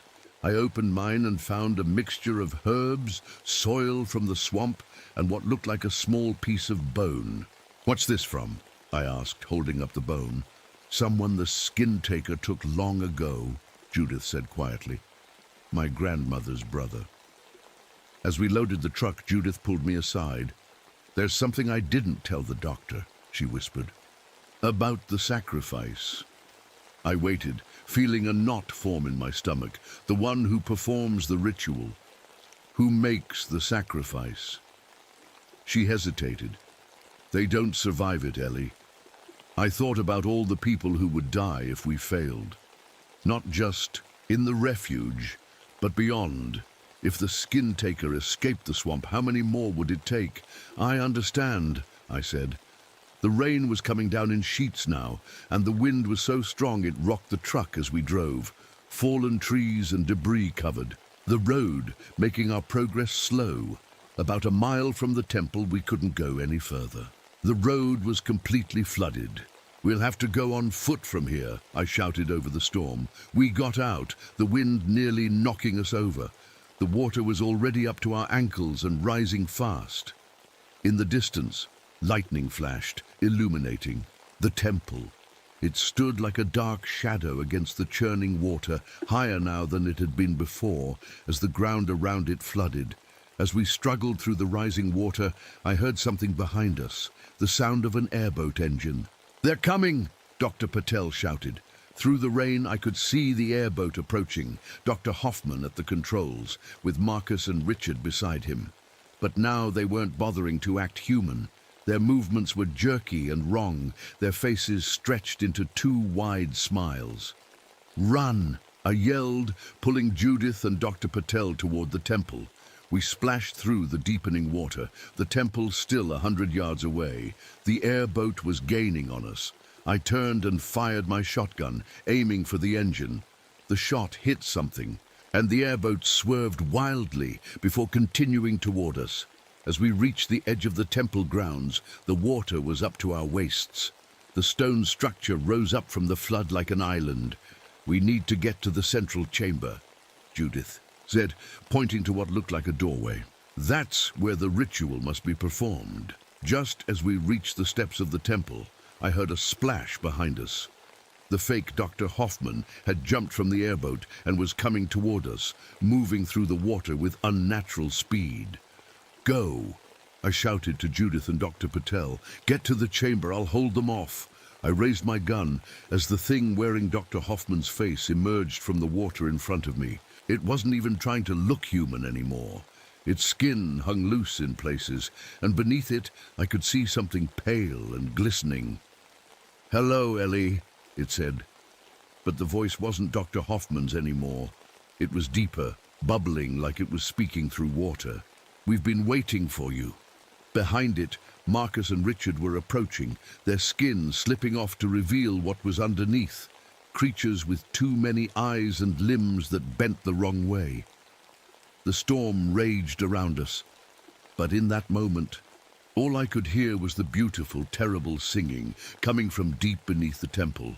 And somewhere in that song, I heard my brother's voice, calling my name. "We know why you're here," the thing wearing Dr. Hoffman's face said, moving closer. "You can't stop what's happening. The water is rising. We will be free."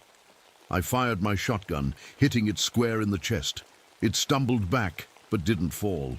Where the shot had hit, its skin was torn open, revealing something pale and writhing underneath. "Run!" I shouted again to Judith and Dr. Patel, who were still frozen behind me. This time they moved, splashing through the rising water toward the temple entrance.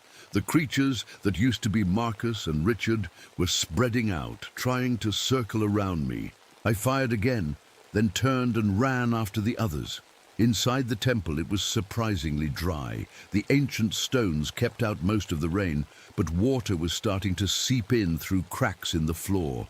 The beam of my flashlight showed carvings all over the walls, pictures of the skin taker taking people wearing their skins, dragging others underwater. "This way," Judith called, moving deeper into the temple.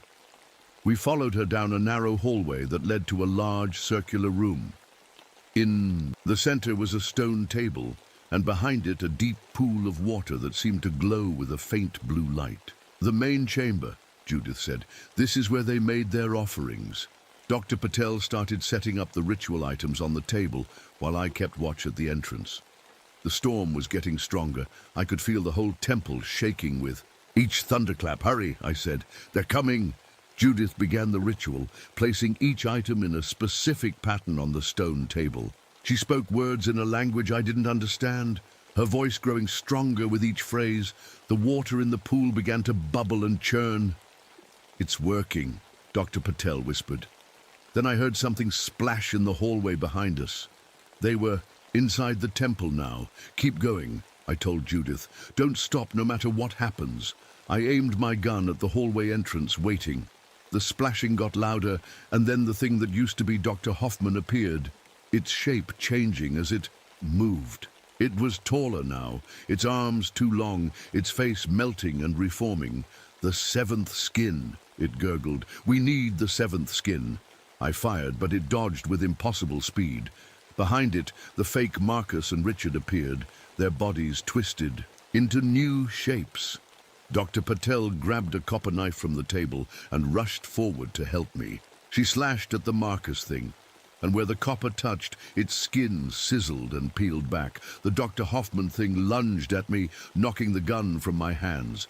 Its fingers were webbed now, with sharp claws that tore at my jacket. I fell backward, struggling to keep its snapping teeth away from my face. "The ritual needs the seventh element," Judith shouted over the storm. "The willing sacrifice." I kicked the creature off me and scrambled back toward the stone table. Dr. Patel was fighting the other two, slashing with the copper knife, but they were backing her into a corner. The temple shook violently, and part of the ceiling collapsed, letting in the full fury of the storm. Rain lashed down, and I could see the hurricane's eye beginning to form above us through the broken roof. The water in the chamber was rising fast, already up to our knees.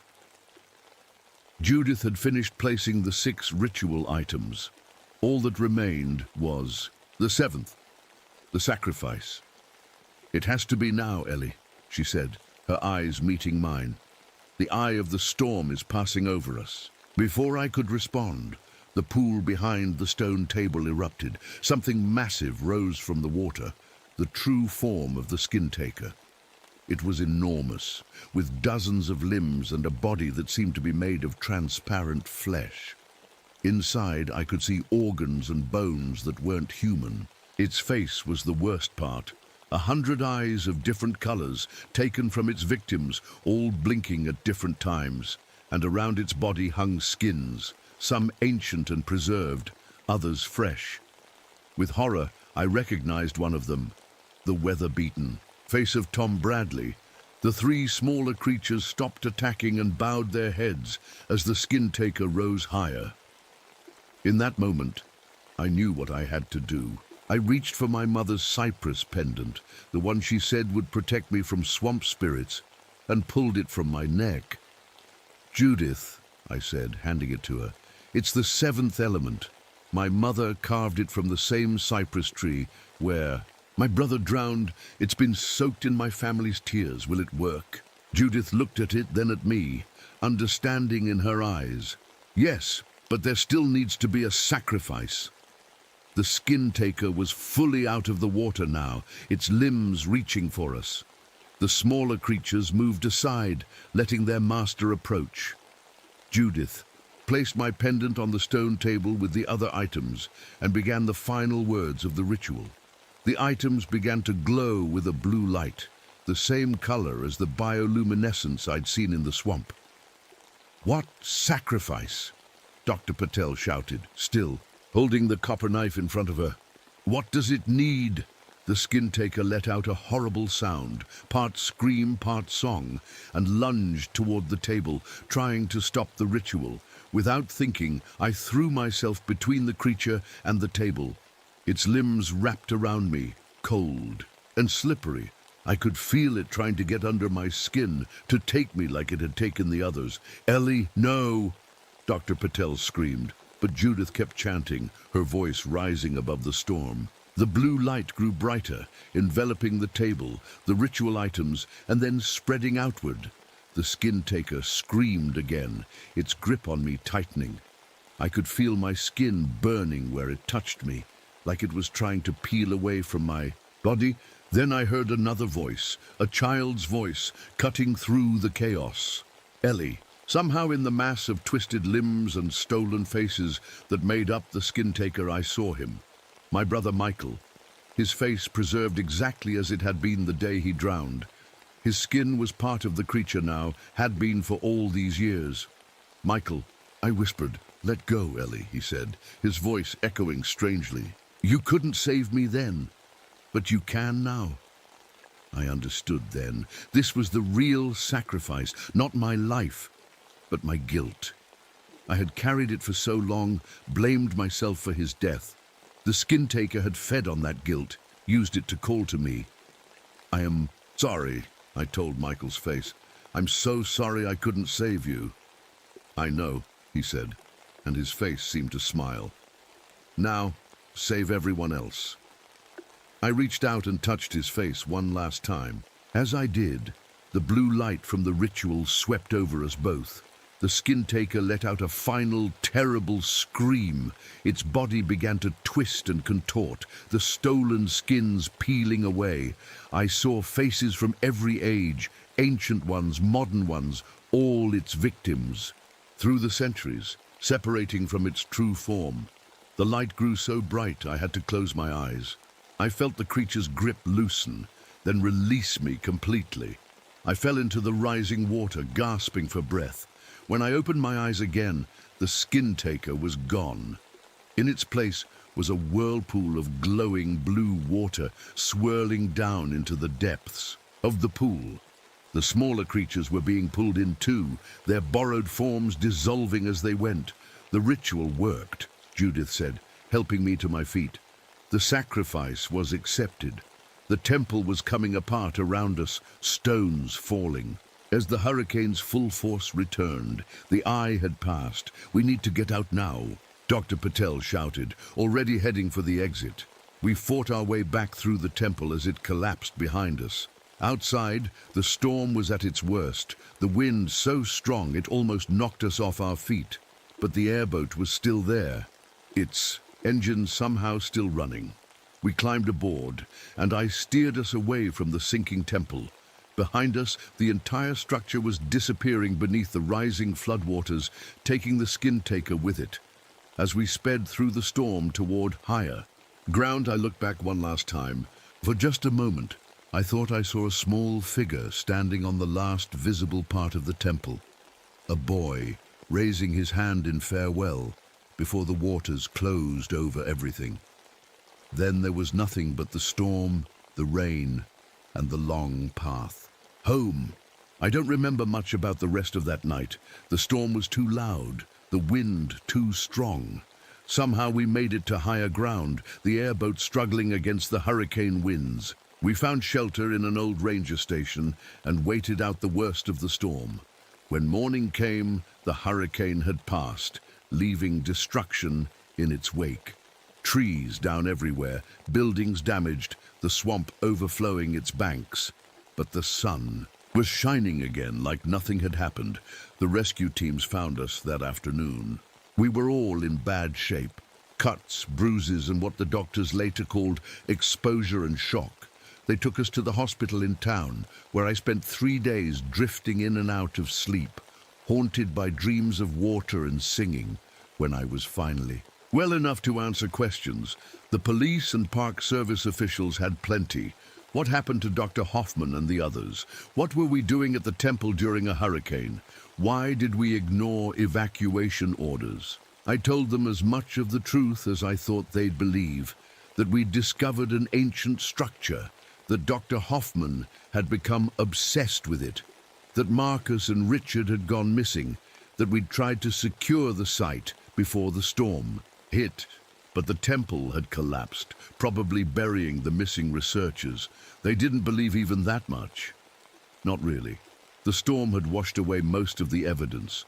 The temple was gone, buried under 15 feet of swamp water. The bodies were never found.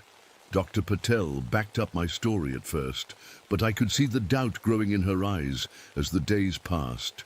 By the time she returned to the university a week later, she was already talking about shared delusions and storm-induced hallucinations. Only Judith and I remembered the truth, and we agreed some truths are better left unspoken.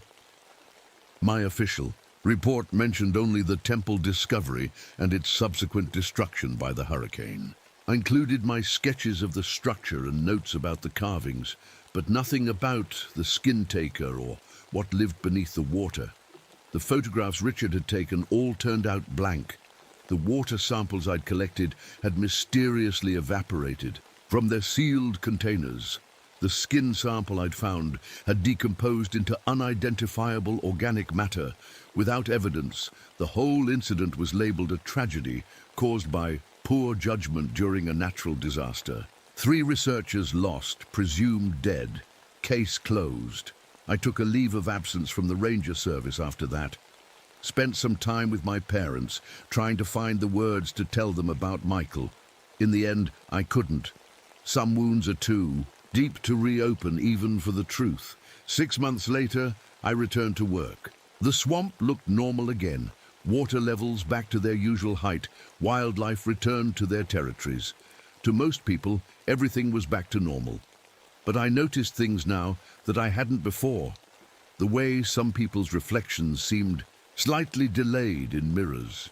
How certain folks around town never seemed to blink quite enough. The way some animals would go silent when particular people walked by. I started keeping a journal, noting these observations. At first, I thought it was just paranoia, my mind playing tricks after what I'd been through. Then I saw the new ranger who'd been hired during my absence. Ranger Collins was well-liked, efficient, friendly, but when he thought no one was watching, his movements changed, became too fluid, too perfect. And once, just once, I saw him standing by the water at sunset, his face reflected in the surface, except the reflection wasn't looking back at him. It was looking at me. I went to Judith that night. She wasn't surprised. You didn't think it was over, did you? she asked, brewing tea in her small kitchen. The ritual contained it, weakened it, but the skin taker is ancient, Ellie. It knows how to wait. For 41 years, I asked.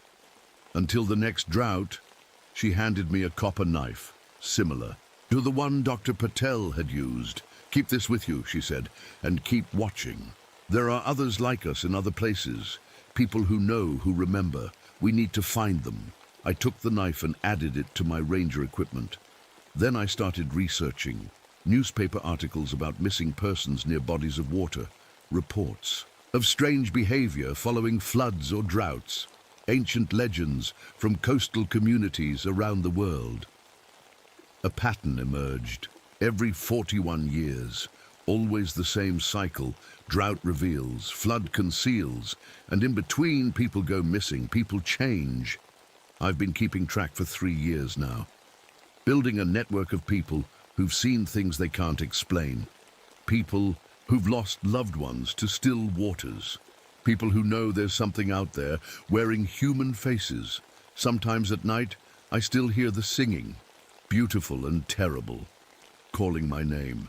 On those nights, I hold my mother's pendant tight and remember what I saw beneath the swamp, and I watch the water, waiting for the day when it falls again, revealing what hides beneath the surface. Next time, we'll be ready. Because the thing about water is this: it's patient. It can wear down mountains given enough time. It can seep through the smallest cracks. It can wait, and so can I.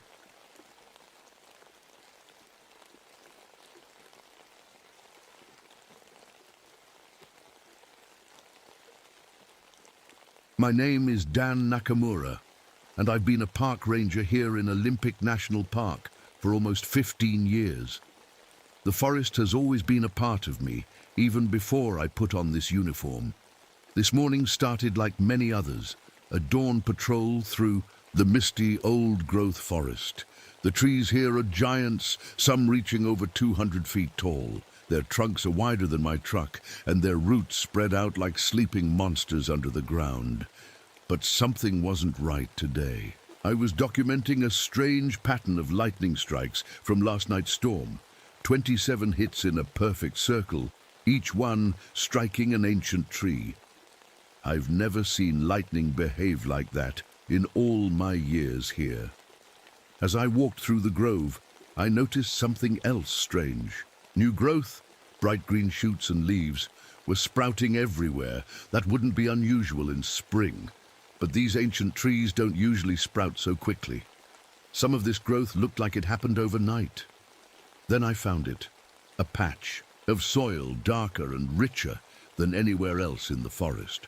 According to my records, nothing has grown in this spot for decades, not a single fern or mushroom. But today it was teeming with life. The heavy rains had washed away some of the topsoil, revealing root systems unlike anything I'd seen before. They formed perfect geometric patterns, almost like they were placed deliberately. It made my skin crawl. The morning light filtering through the canopy created weird shadows on the forest floor. They seemed to shift and move even when the branches above were still. More than once, I thought I saw a human shape in those shadows, only to find nothing when I looked directly at it. I've spent my life in these woods. I know what belongs and what doesn't. The squirrels and foxes that usually chatter and rustle through the underbrush were nowhere to be seen. But ravens were everywhere, more than I'd ever counted before, watching from the branches. And the mushrooms. They sprouted in clusters so dense they looked like cities. The moss caught my eye next. Normally it grows in patches on the north side of trees, but here it was growing straight up the trunks in long strips, forming shapes that looked disturbingly like arms and legs and faces. Despite the dense shade, it was warm in the grove, much warmer than it should be. I checked my thermometer, 10 degrees higher than the surrounding forest. That's when I felt it, the feeling of being watched. Not from one direction, but from everywhere at once. Every tree, every shadow, every patch of moss seemed to be looking at me. I've tracked animals and men through impossible terrain. I know when I'm being hunted, but this was different. This was like the forest itself had woken up and noticed me standing in its palm. I don't talk much about my past. Most people around here just know me as Ranger Dan, the quiet guy who knows every trail and tree in the park. But standing there in that strange grove, memories came flooding back. I was just a kid when they took us away. 1942. My family had lived in these forests for 3 generations, but none of that mattered after Pearl Harbor. One day we were Americans, the next we were the enemy. They sent us to Tule Lake, a fancy name for a prison camp in California. I was 7 years old. When I got older, I joined the army. Figured if I fought for America, maybe America would finally see me as one of its own. They made me a tracker in Korea. I could find paths where others saw only wilderness. Something in me just knew which way to go, like I had a compass in my bones. I pulled my grandfather's actual compass from my pocket. He'd made it himself, carved from wood with a brass needle. On the back, he'd etched Japanese characters that meant find, true north within. I've carried it every day since he died. After Korea, I came back to the forest, where my family had been guides and woodsmen. It felt right, like coming home. I met my wife here, had a son. Then cancer took her 3 years ago. After that, I threw myself into the most remote ranger posts I could find. The trees don't ask why your eyes are red in the morning, my son, and I don't talk much nowadays. David thinks I'm stuck in the past, too connected to these woods and old ways. He moved to Seattle, works with computers, says the future is digital, not in dirt and trees. Maybe he's right. What he doesn't understand is how these forests are in my blood. I can identify every plant, read weather changes in how the moss grows, find north without a compass.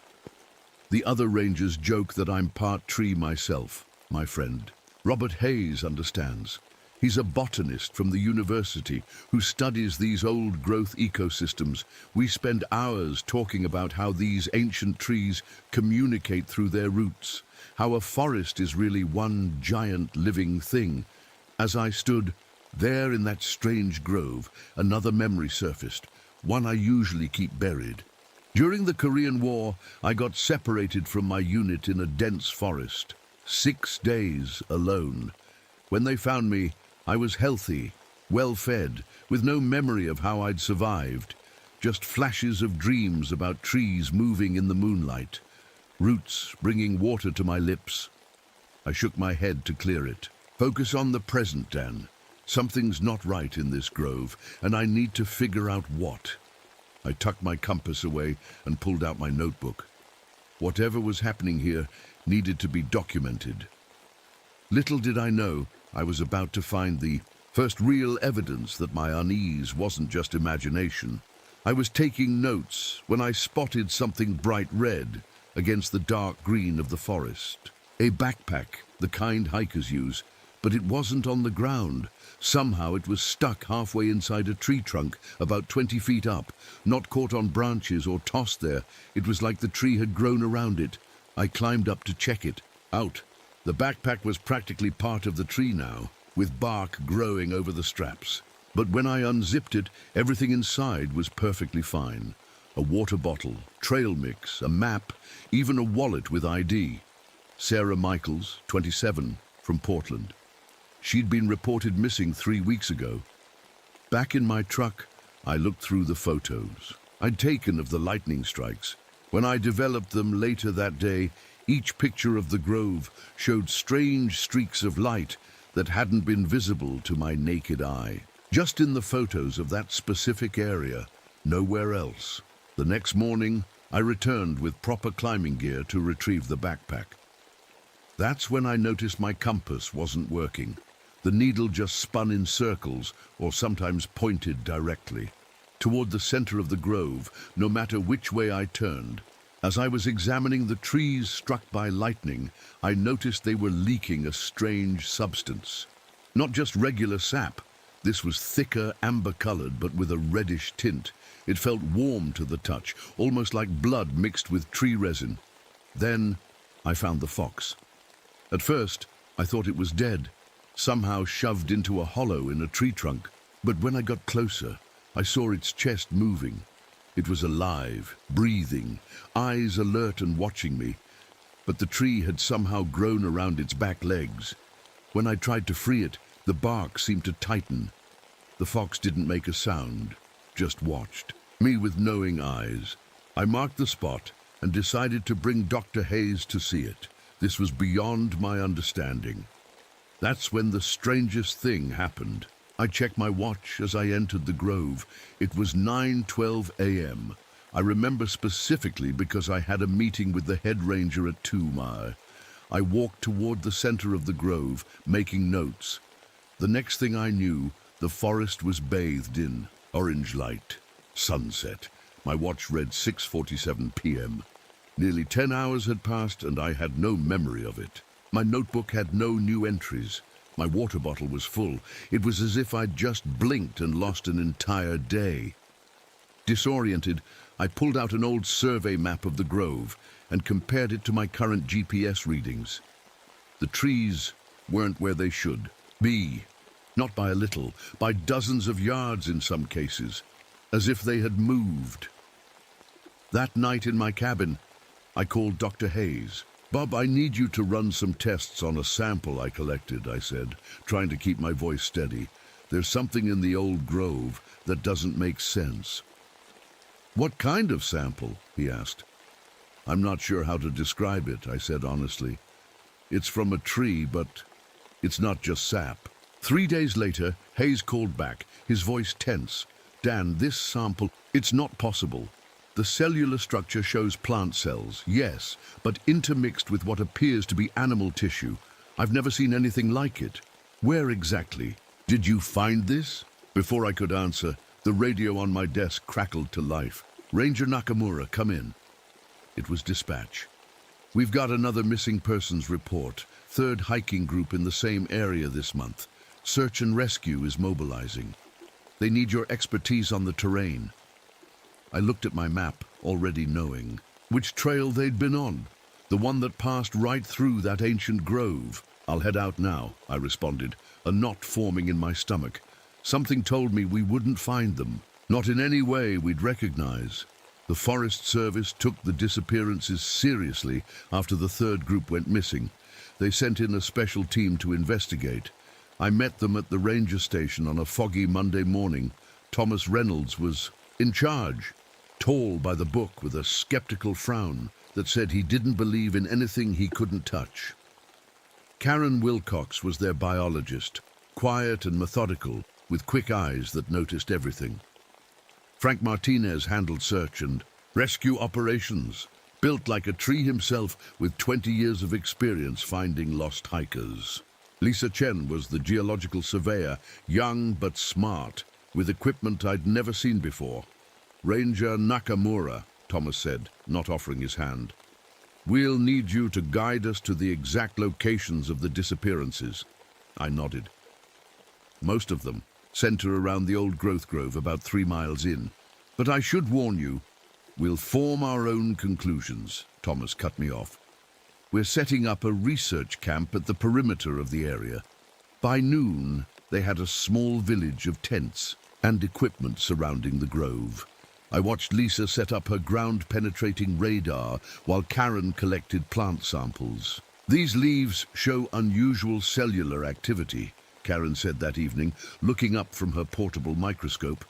"They contain compounds I've never seen before, almost like they're designed to affect brain chemistry in mammals." Thomas rolled his eyes. "Let's stick to facts, not science fiction. Martinez, what did you find?" Frank spread out a map on the table. "I've marked all disappearances in this region going back 50 years. He pointed to the clusters of red pins. "They occur in cycles about every 7 to 10 years. And look!" He placed another map on top, showing lightning strike patterns. The strikes match the disappearance cycles. "Coincidence," Thomas said, but his voice lacked conviction. Lisa joined us, her face pale. "You all need to see this." She turned her laptop around, showing a 3D model from her radar. There's a root system under the grove, unlike anything I've ever seen. All the trees are connected to a central point, like a network. That's not uncommon in old-growth forests, I said. Trees communicate through their roots. Not like this, Lisa insisted. These roots go down over 100 feet, and they're moving. The equipment malfunction, Thomas said, but he was looking troubled. That night, our troubles really began. Every battery in camp drained completely. Cameras recorded only static and what sounded like whispers. And Karen, we found her sleepwalking toward the center of the grove at 2 a.m., murmuring about joining them. Frank had to physically carry her back as she fought him. The next morning, Lisa showed me something she'd found in old records. A logging company had tried to cut the grove in 1902. Their journal described workers being consumed by the trees, drawn into the wood while still screaming. The company abandoned the site and never returned. I was examining the oldest tree. In the grove, when I spotted it, Japanese characters carved into the bark, nearly grown over with age. The same characters from my grandfather's journal, the forest that consumes. What does it mean? Lisa asked, seeing my face go pale. My grandfather wrote about this place, I said slowly. He called it a hungry forest. I thought it was just an old story to keep children from wandering too far. That night, Thomas took the first watch. By morning, he was gone. We searched for hours before Frank spotted him near the center of the grove. Thomas was on his knees, conscious but unable to move. Thin roots had broken through the soil and pierced his legs and back, connecting him to the ground. His eyes were clear, terrified. "Get them out," he whispered. "They're in my head. I can hear them. So many voices." Frank reached for his knife to cut the roots, but Karen grabbed his wrist. "Don't," she said, her voice strange and flat. "You'll kill him. They're part of him now." That's when Dr. Hayes arrived at our camp, out of breath and excited. He'd been analyzing the samples I sent him and came as soon as he could. "Dan," he said, his eyes wide with wonder and fear. "I think we're dealing with something science has never documented before. A forest with a unified consciousness, and it's waking up." None of us slept that night. We took turns watching Thomas, whose condition was getting worse by the hour. More roots had emerged, thinner than hair, working their way through his body. And the strangest part, he was still talking, still himself, but his thoughts were becoming alien. "They've been here so long," he whispered. "They remember the ice, they remember the first men. They're so patient, so hungry for new memories." I caught Karen staring at the trees with longing in her eyes. When I asked what she was thinking, she smiled strangely. "Can you imagine it, Dan? Being part of something so ancient, never dying, just growing together." Around midnight, we all jumped at a sound from the forest, a slow wooden creak like branches bending. But there was no wind. The trees were moving on their own. We first saw it at twilight the next day. I was checking the perimeter when movement caught my eye, not wind in the branches or an animal. This was different. The roots near the base of a massive cedar tree were rising from the ground, twisting together like fingers, weaving into a fist. They formed a shape about my height, a rough outline of a person with a trunk-like body and limbs made of smaller, tendril-like roots. It had no face, just a smooth knot of bark where a head should be. I froze, unable to move or even breathe. The thing stood motionless for maybe 10 seconds, then melted back into the ground so quickly I almost doubted what I'd seen. When I told the others, Thomas laughed weakly through his pain. The roots had spread up to his chest now.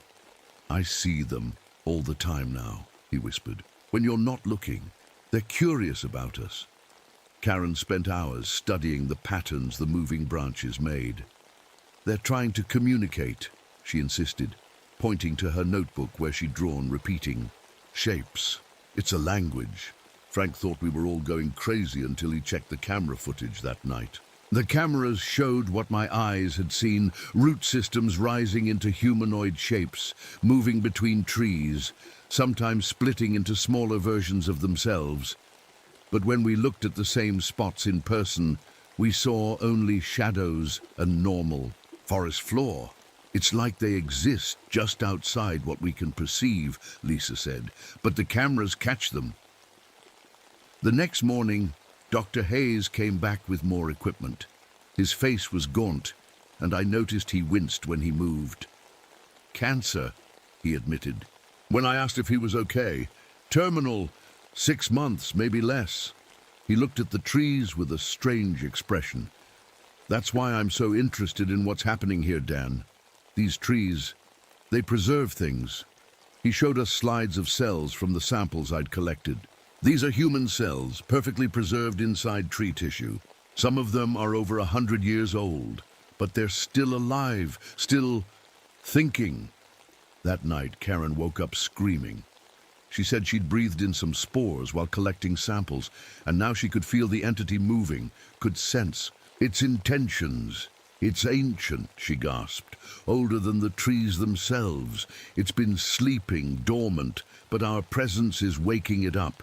The logging, the visitors, the development, it feels threatened. What does it want? Lisa asked. Karen's eyes were wide. To grow, to preserve, to absorb. Thomas's condition worsened by the hour. The roots had spread throughout his body now. His skin had taken on a greenish-brown tint, and small leaf buds were forming along his arms, but his mind was still there, though changing. I understand more now, he told us, his voice rough, like bark scraping together. It doesn't hate us. It wants to save us, make us eternal. That afternoon, I found my grandfather's old journal in my pack. Something had drawn me to bring it along. Inside were detailed accounts of rituals his father and grandfather had performed at the grove. Offerings, prayers, specific arrangements of stones and wood. The old ones knew, I told Hayes. My ancestors and other native tribes. They performed ceremonies to keep the forest consciousness dormant. But after the internment camps, after my family was forced away, I looked up at the towering trees. No one was left to remember. We all jumped at a sharp crack from the forest. A cedar tree near the edge of our camp was splitting open, right down the middle. Inside the opening trunk we caught a glimpse of something impossible, a human form preserved in the wood grain like a fossil, eyes open and aware. Frank dropped his coffee mug, shattering it on the ground. "We need to burn this place," he whispered, "all of it." But Karen stepped in front of him, her expression fierce. "You don't understand what's happening here. This entity, it's not evil. It's the oldest living thing on this peninsula. Maybe, in the country. It's trying to survive the only way it knows how." As the sun set, casting long shadows through the trees, I couldn't shake a memory that had been trying to surface for days. That time in Korea, lost in the forest for 6 days. I remembered now, the trees had moved then too. They had fed me, sheltered me, guided me back toward my unit. But unlike this grove, that forest had let me go. "It recognized you," Hayes said, when I told him. "As a descendant of its caretakers, it knew your bloodline." As darkness fell completely, we huddled around our lanterns. Thomas was quiet now, his transformation accelerating. Lisa showed us her hands, where patches of her skin had developed a bark-like texture after she'd fallen and touched the soil directly. And outside our camp, just beyond the light, we could hear them moving now. The wooden figures gathering among the trees, watching us with eyes we couldn't see. None of us slept much anymore. When we did, we shared the same dream, being rooted in the forest floor, feeling the slow pulse of sap through our veins, watching seasons pass in the blink of an eye. Winter, spring, summer, fall, decades flowing like water, centuries. I'd wake up gasping, dirt clutched in my fists. The others were no better off. Frank paced the camp at night, his flashlight beam jerking nervously between the trees.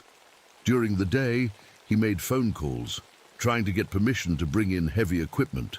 The only solution is to cut it all. Down, he told me, his voice hoarse from lack of sleep. Burn the stumps, salt the earth. You can't do that, I said. This is protected land, old-growth forest. Some of these trees are 1,000 years old. His eyes were wild. And how old? Is that thing living inside them? The thing eating Thomas alive? Thomas hardly spoke anymore. The roots had spread throughout his body. His arms had elongated, fingers splitting into twig-like extensions. His skin had hardened into bark, and small leaves sprouted from his shoulders. But his eyes were still human, watching us from inside a body that no longer was. Lisa showed me her arms on the 5th day. The bark-like patches had spread up from her hands to her elbows. It happened after I fell, she whispered. The soil got into a cut on my palm. I can feel it spreading, Dan. At night I can hear whispering, not in my ears, inside my head. Karen was the most disturbing change.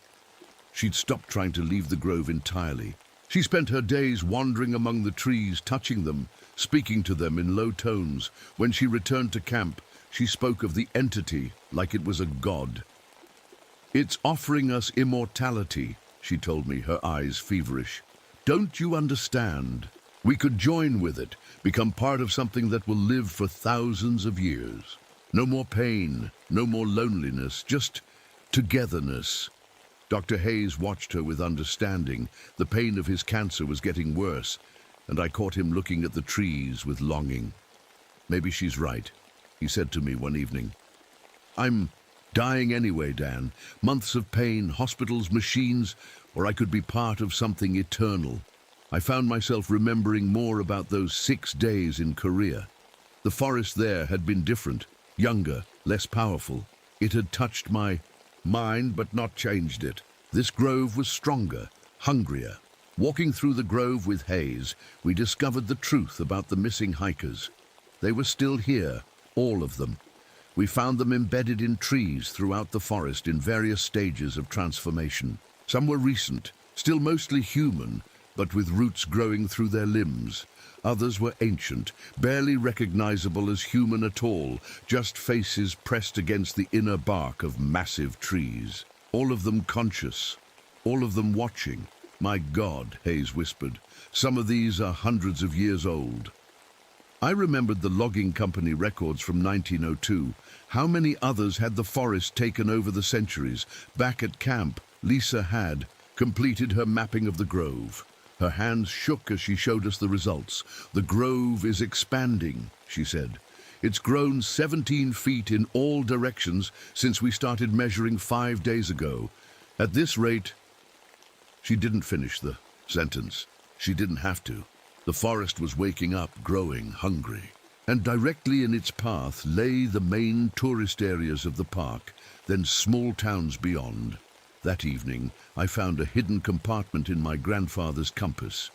Inside was a folded paper with Japanese characters I couldn't read, and a map of the grove with 7 points marked in a circle. As I studied it, Karen looked over my shoulder, her eyes suddenly sharp.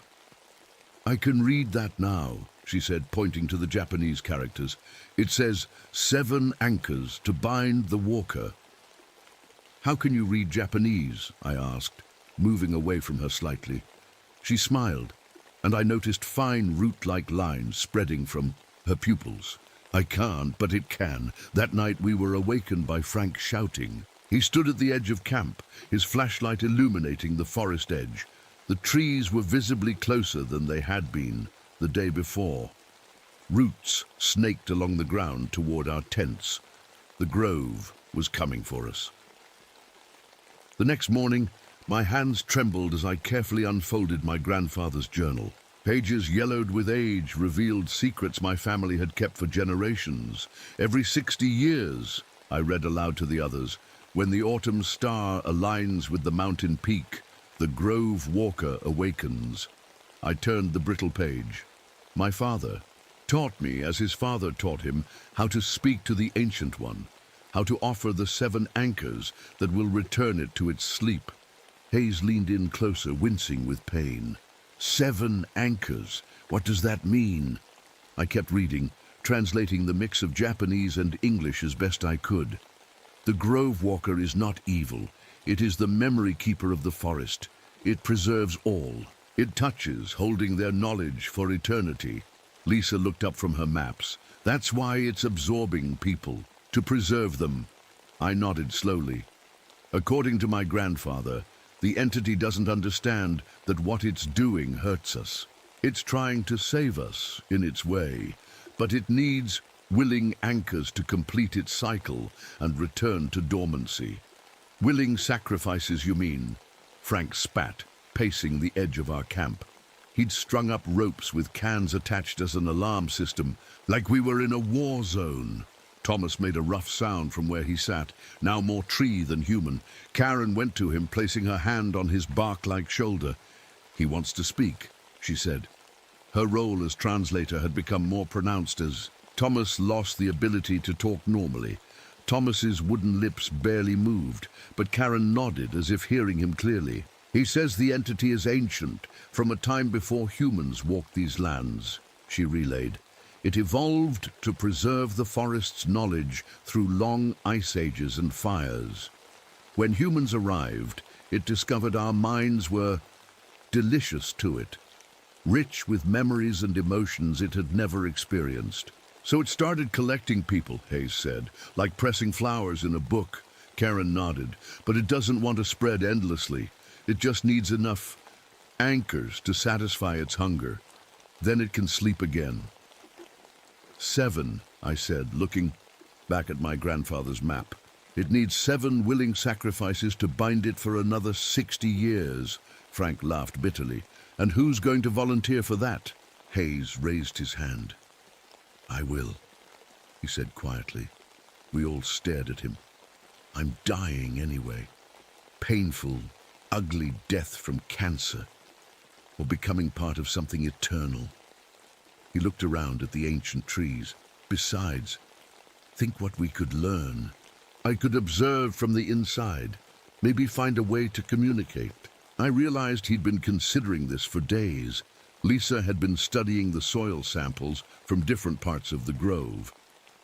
"The entity sits at an intersection of what the indigenous people called ley lines," she explained, showing us her geological survey. "Unusual electromagnetic patterns that might explain the energy we're seeing." Karen had wandered to the edge of camp again, her head tilted as if listening to something we couldn't hear. When she returned, her eyes were wide with excitement. "It's trying to speak directly to us," she said. "It wants Dan. It recognizes him, his bloodline.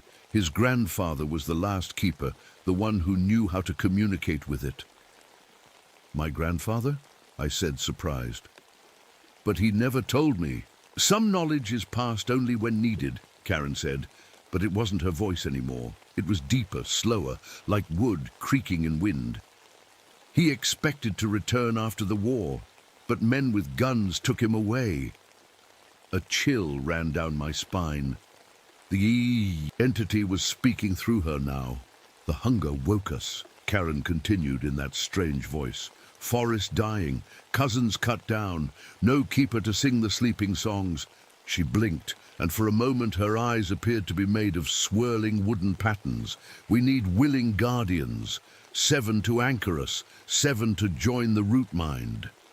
"And if we refuse?" Frank demanded. Karen's face twisted into something that wasn't quite a smile. "Then we keep growing, keep seeking, keep taking until hunger sleeps." That night, I couldn't stop thinking about my lost grandfather, who'd carried the knowledge of how to communicate with the entity. How different might things be if our family hadn't been torn from this land during the war? Lisa found me sitting by the fire. "I discovered something in the old tribal records," she said quietly. "The 7 anchors aren't just random sacrifices. They're specific roles. The keeper, the wise one, the warrior, the healer, the builder, the seer, and the innocent." She looked at me meaningfully.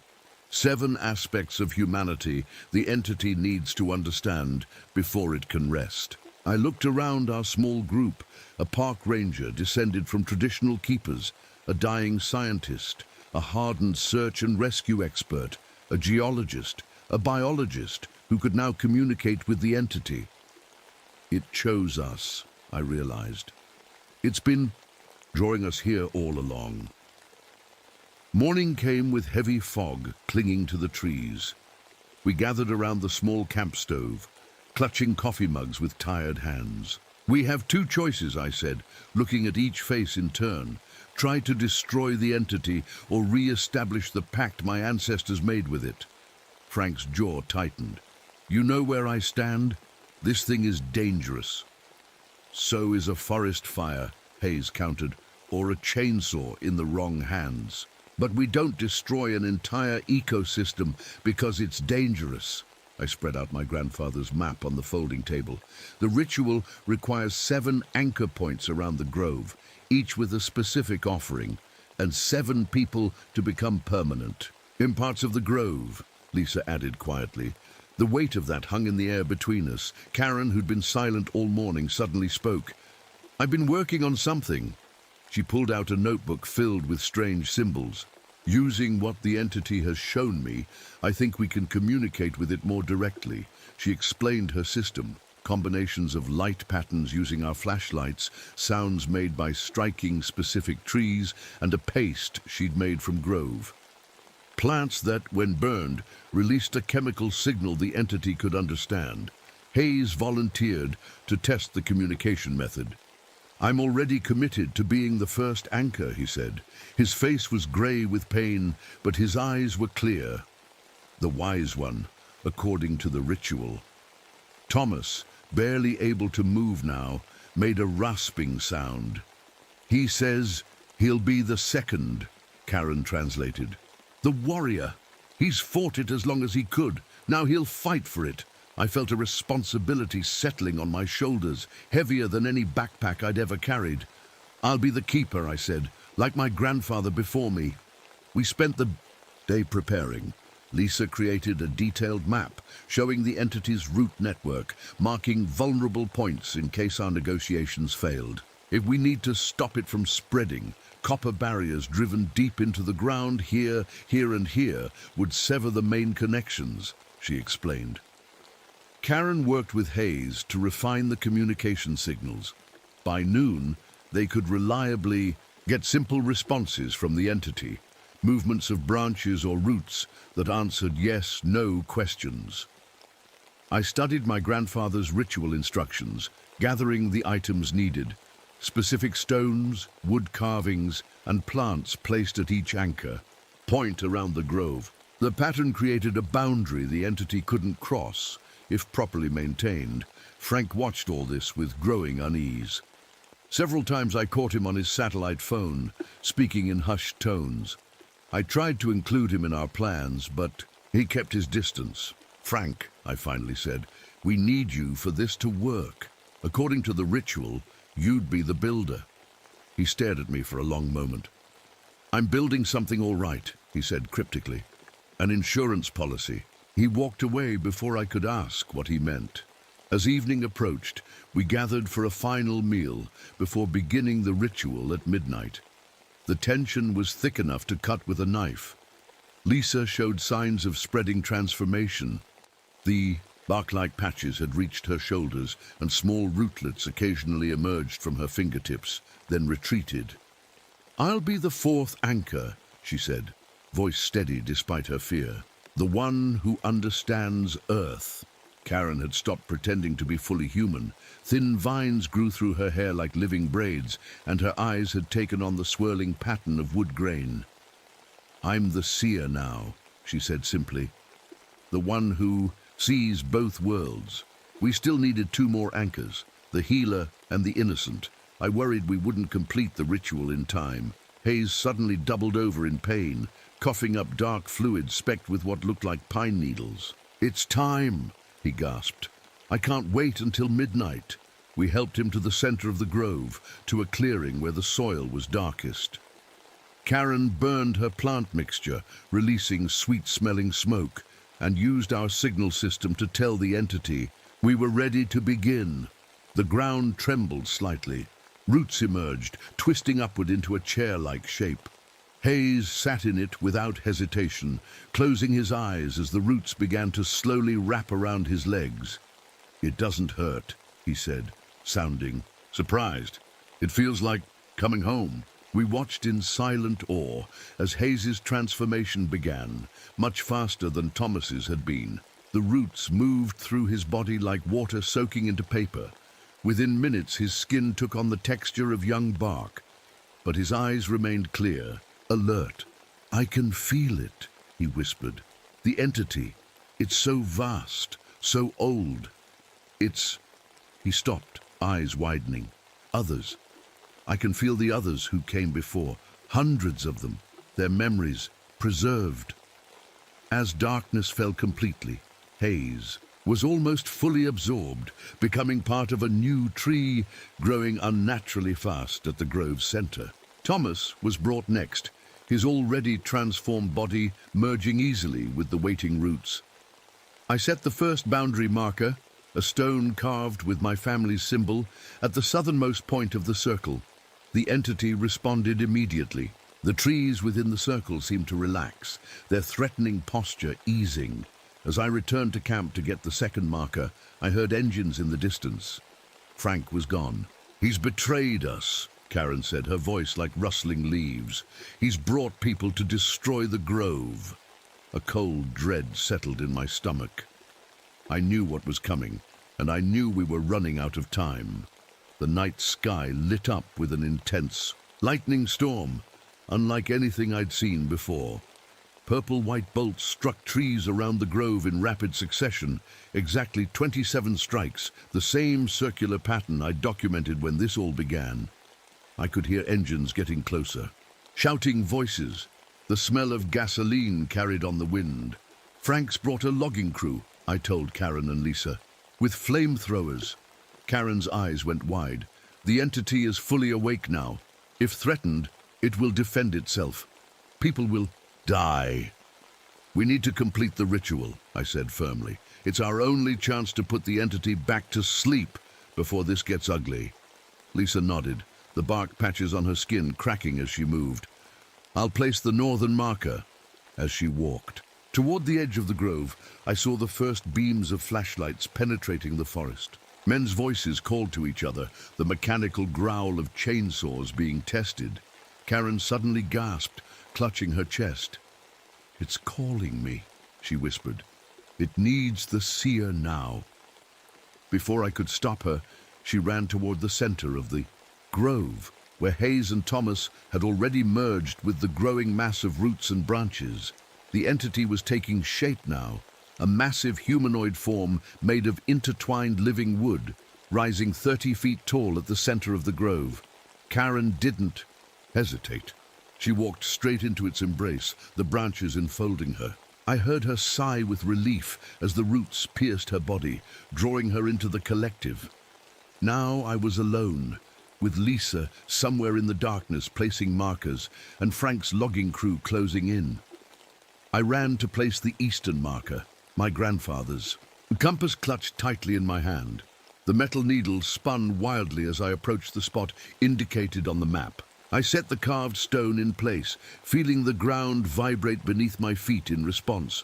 A shout rang out as the first of Frank's men spotted me. "There, by that big cedar!" I ducked behind the massive trunk as a spotlight swept the area. I needed to place 4 more markers before the circle would be complete. Lisa emerged from the shadows, moving stiffly as her transformation accelerated. "Western marker is set," she gasped. "I can feel the entity responding. It's..." A horrific scream cut through the night.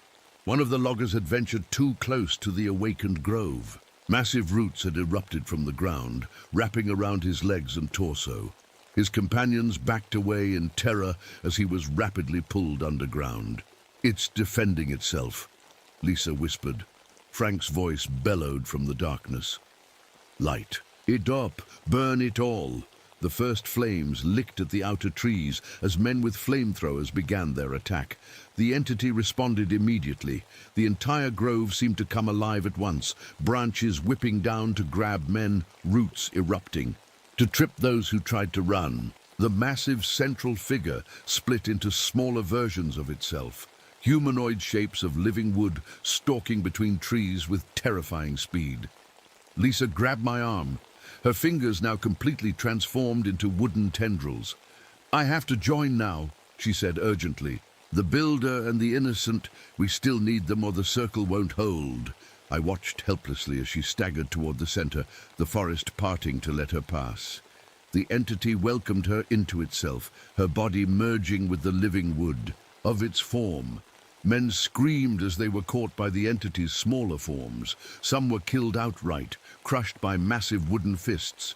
Others were pinned down as roots pierced their bodies, beginning the transformation.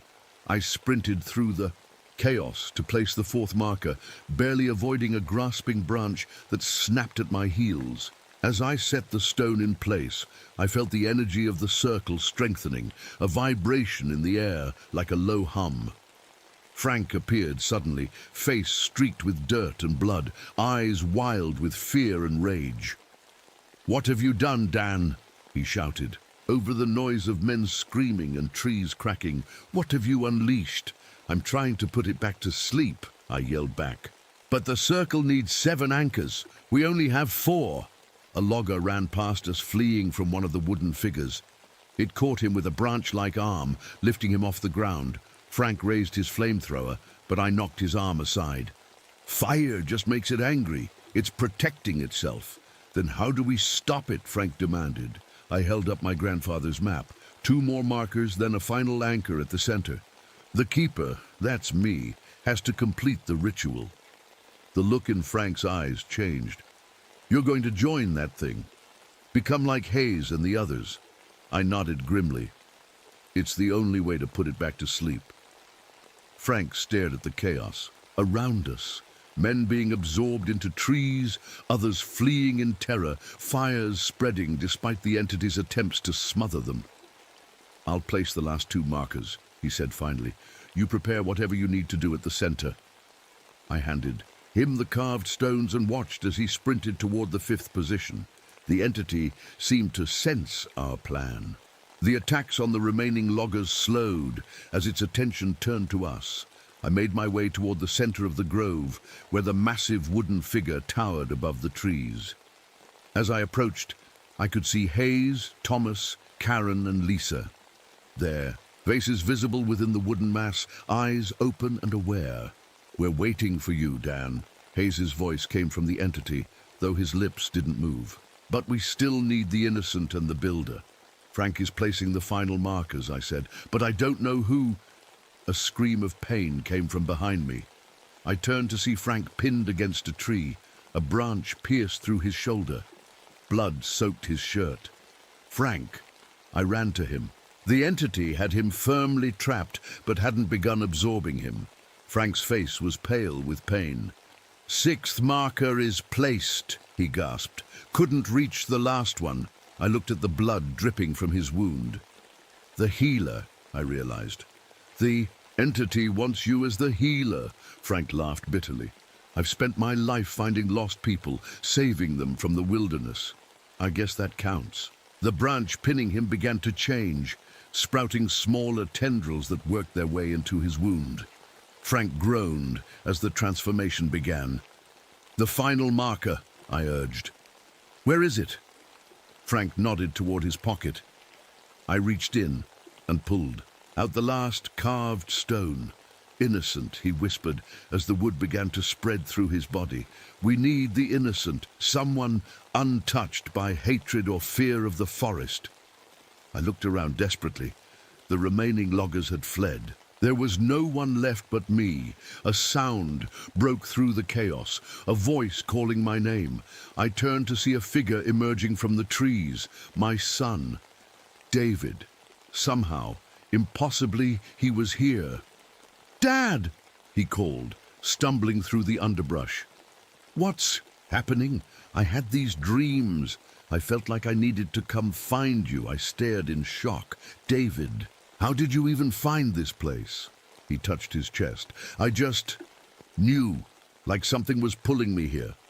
The entity's massive wooden form turned toward him, branches reaching out but not threatening. testing, curious. The innocent, Frank, whispered, now half absorbed into the tree, the one untouched by knowledge of the entity, the new generation.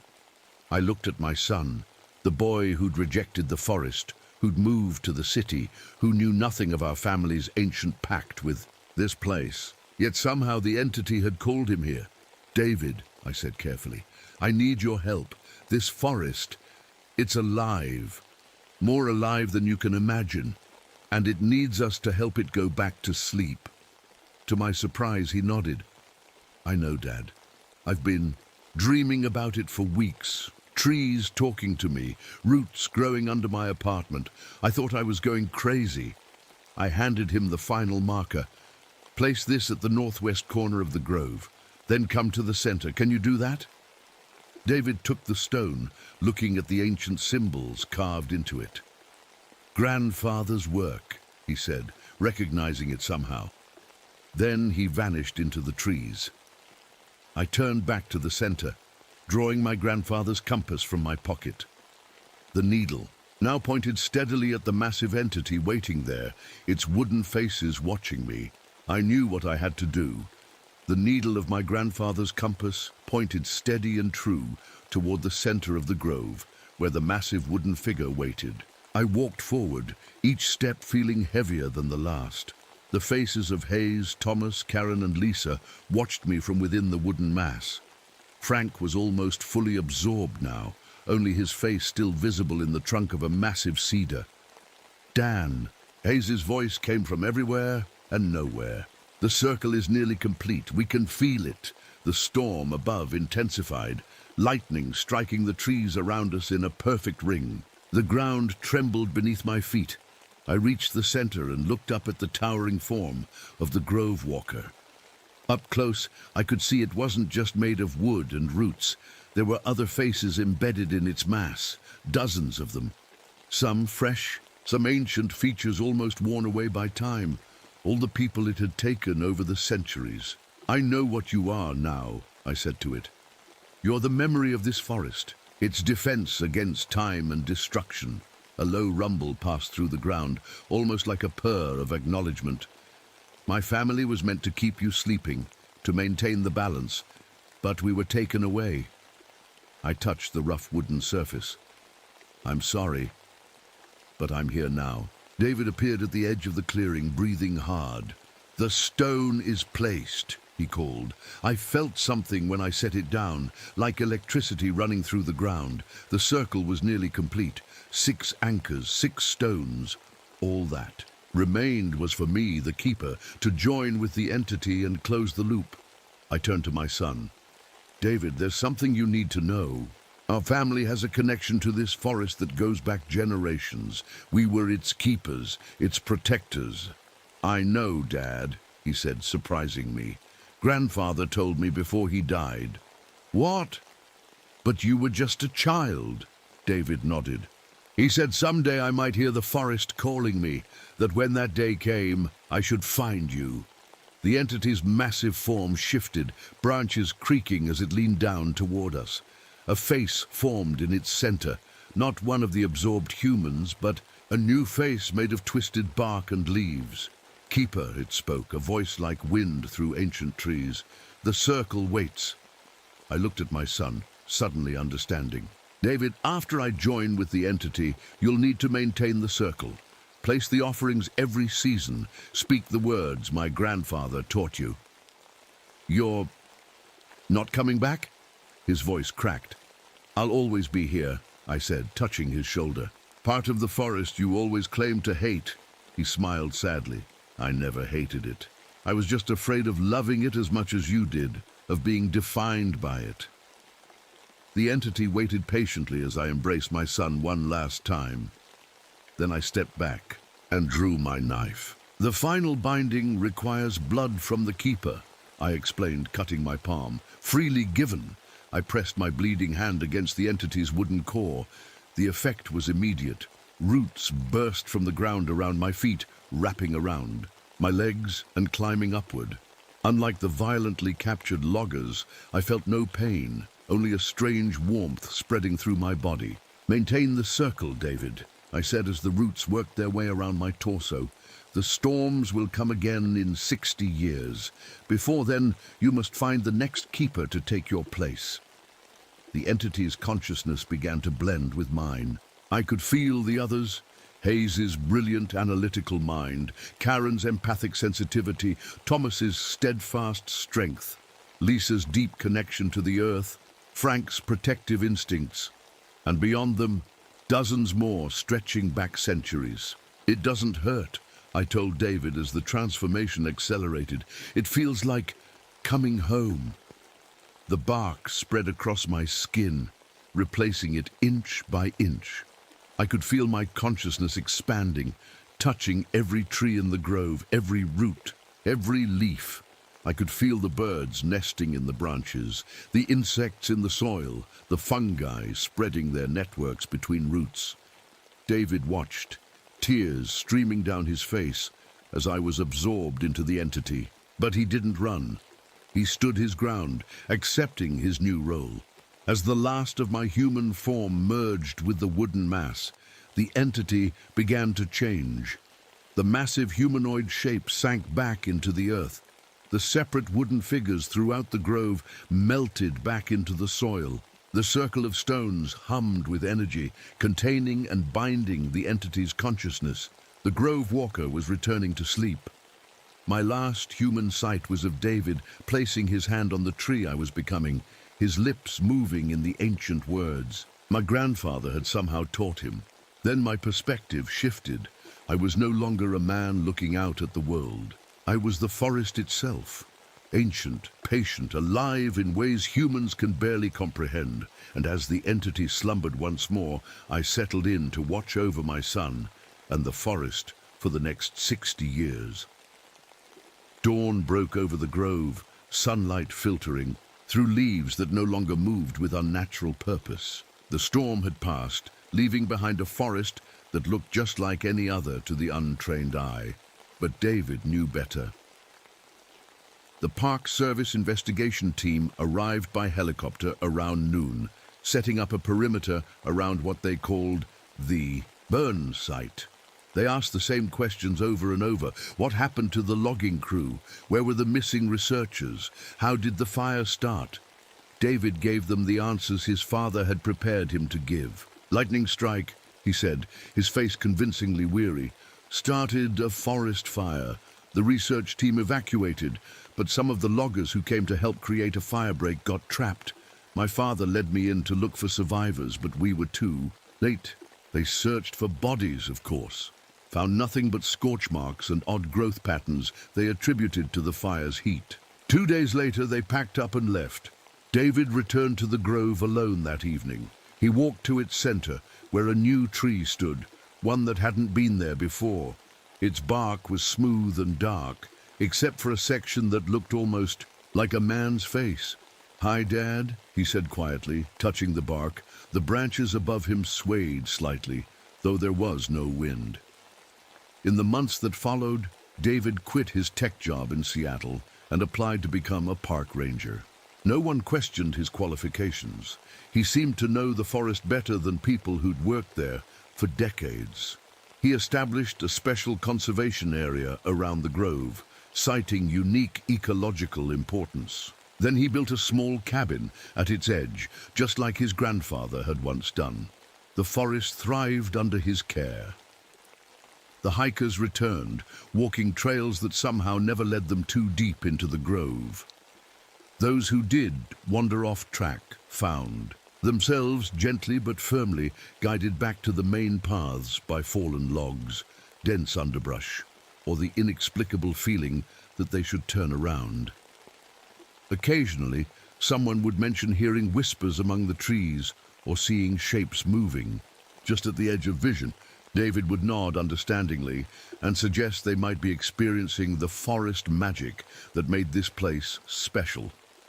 Once each season, when no visitors were around, he would place offerings at the 7 stone markers, pine cones arranged in patterns, small carved figures, bundles of herbs.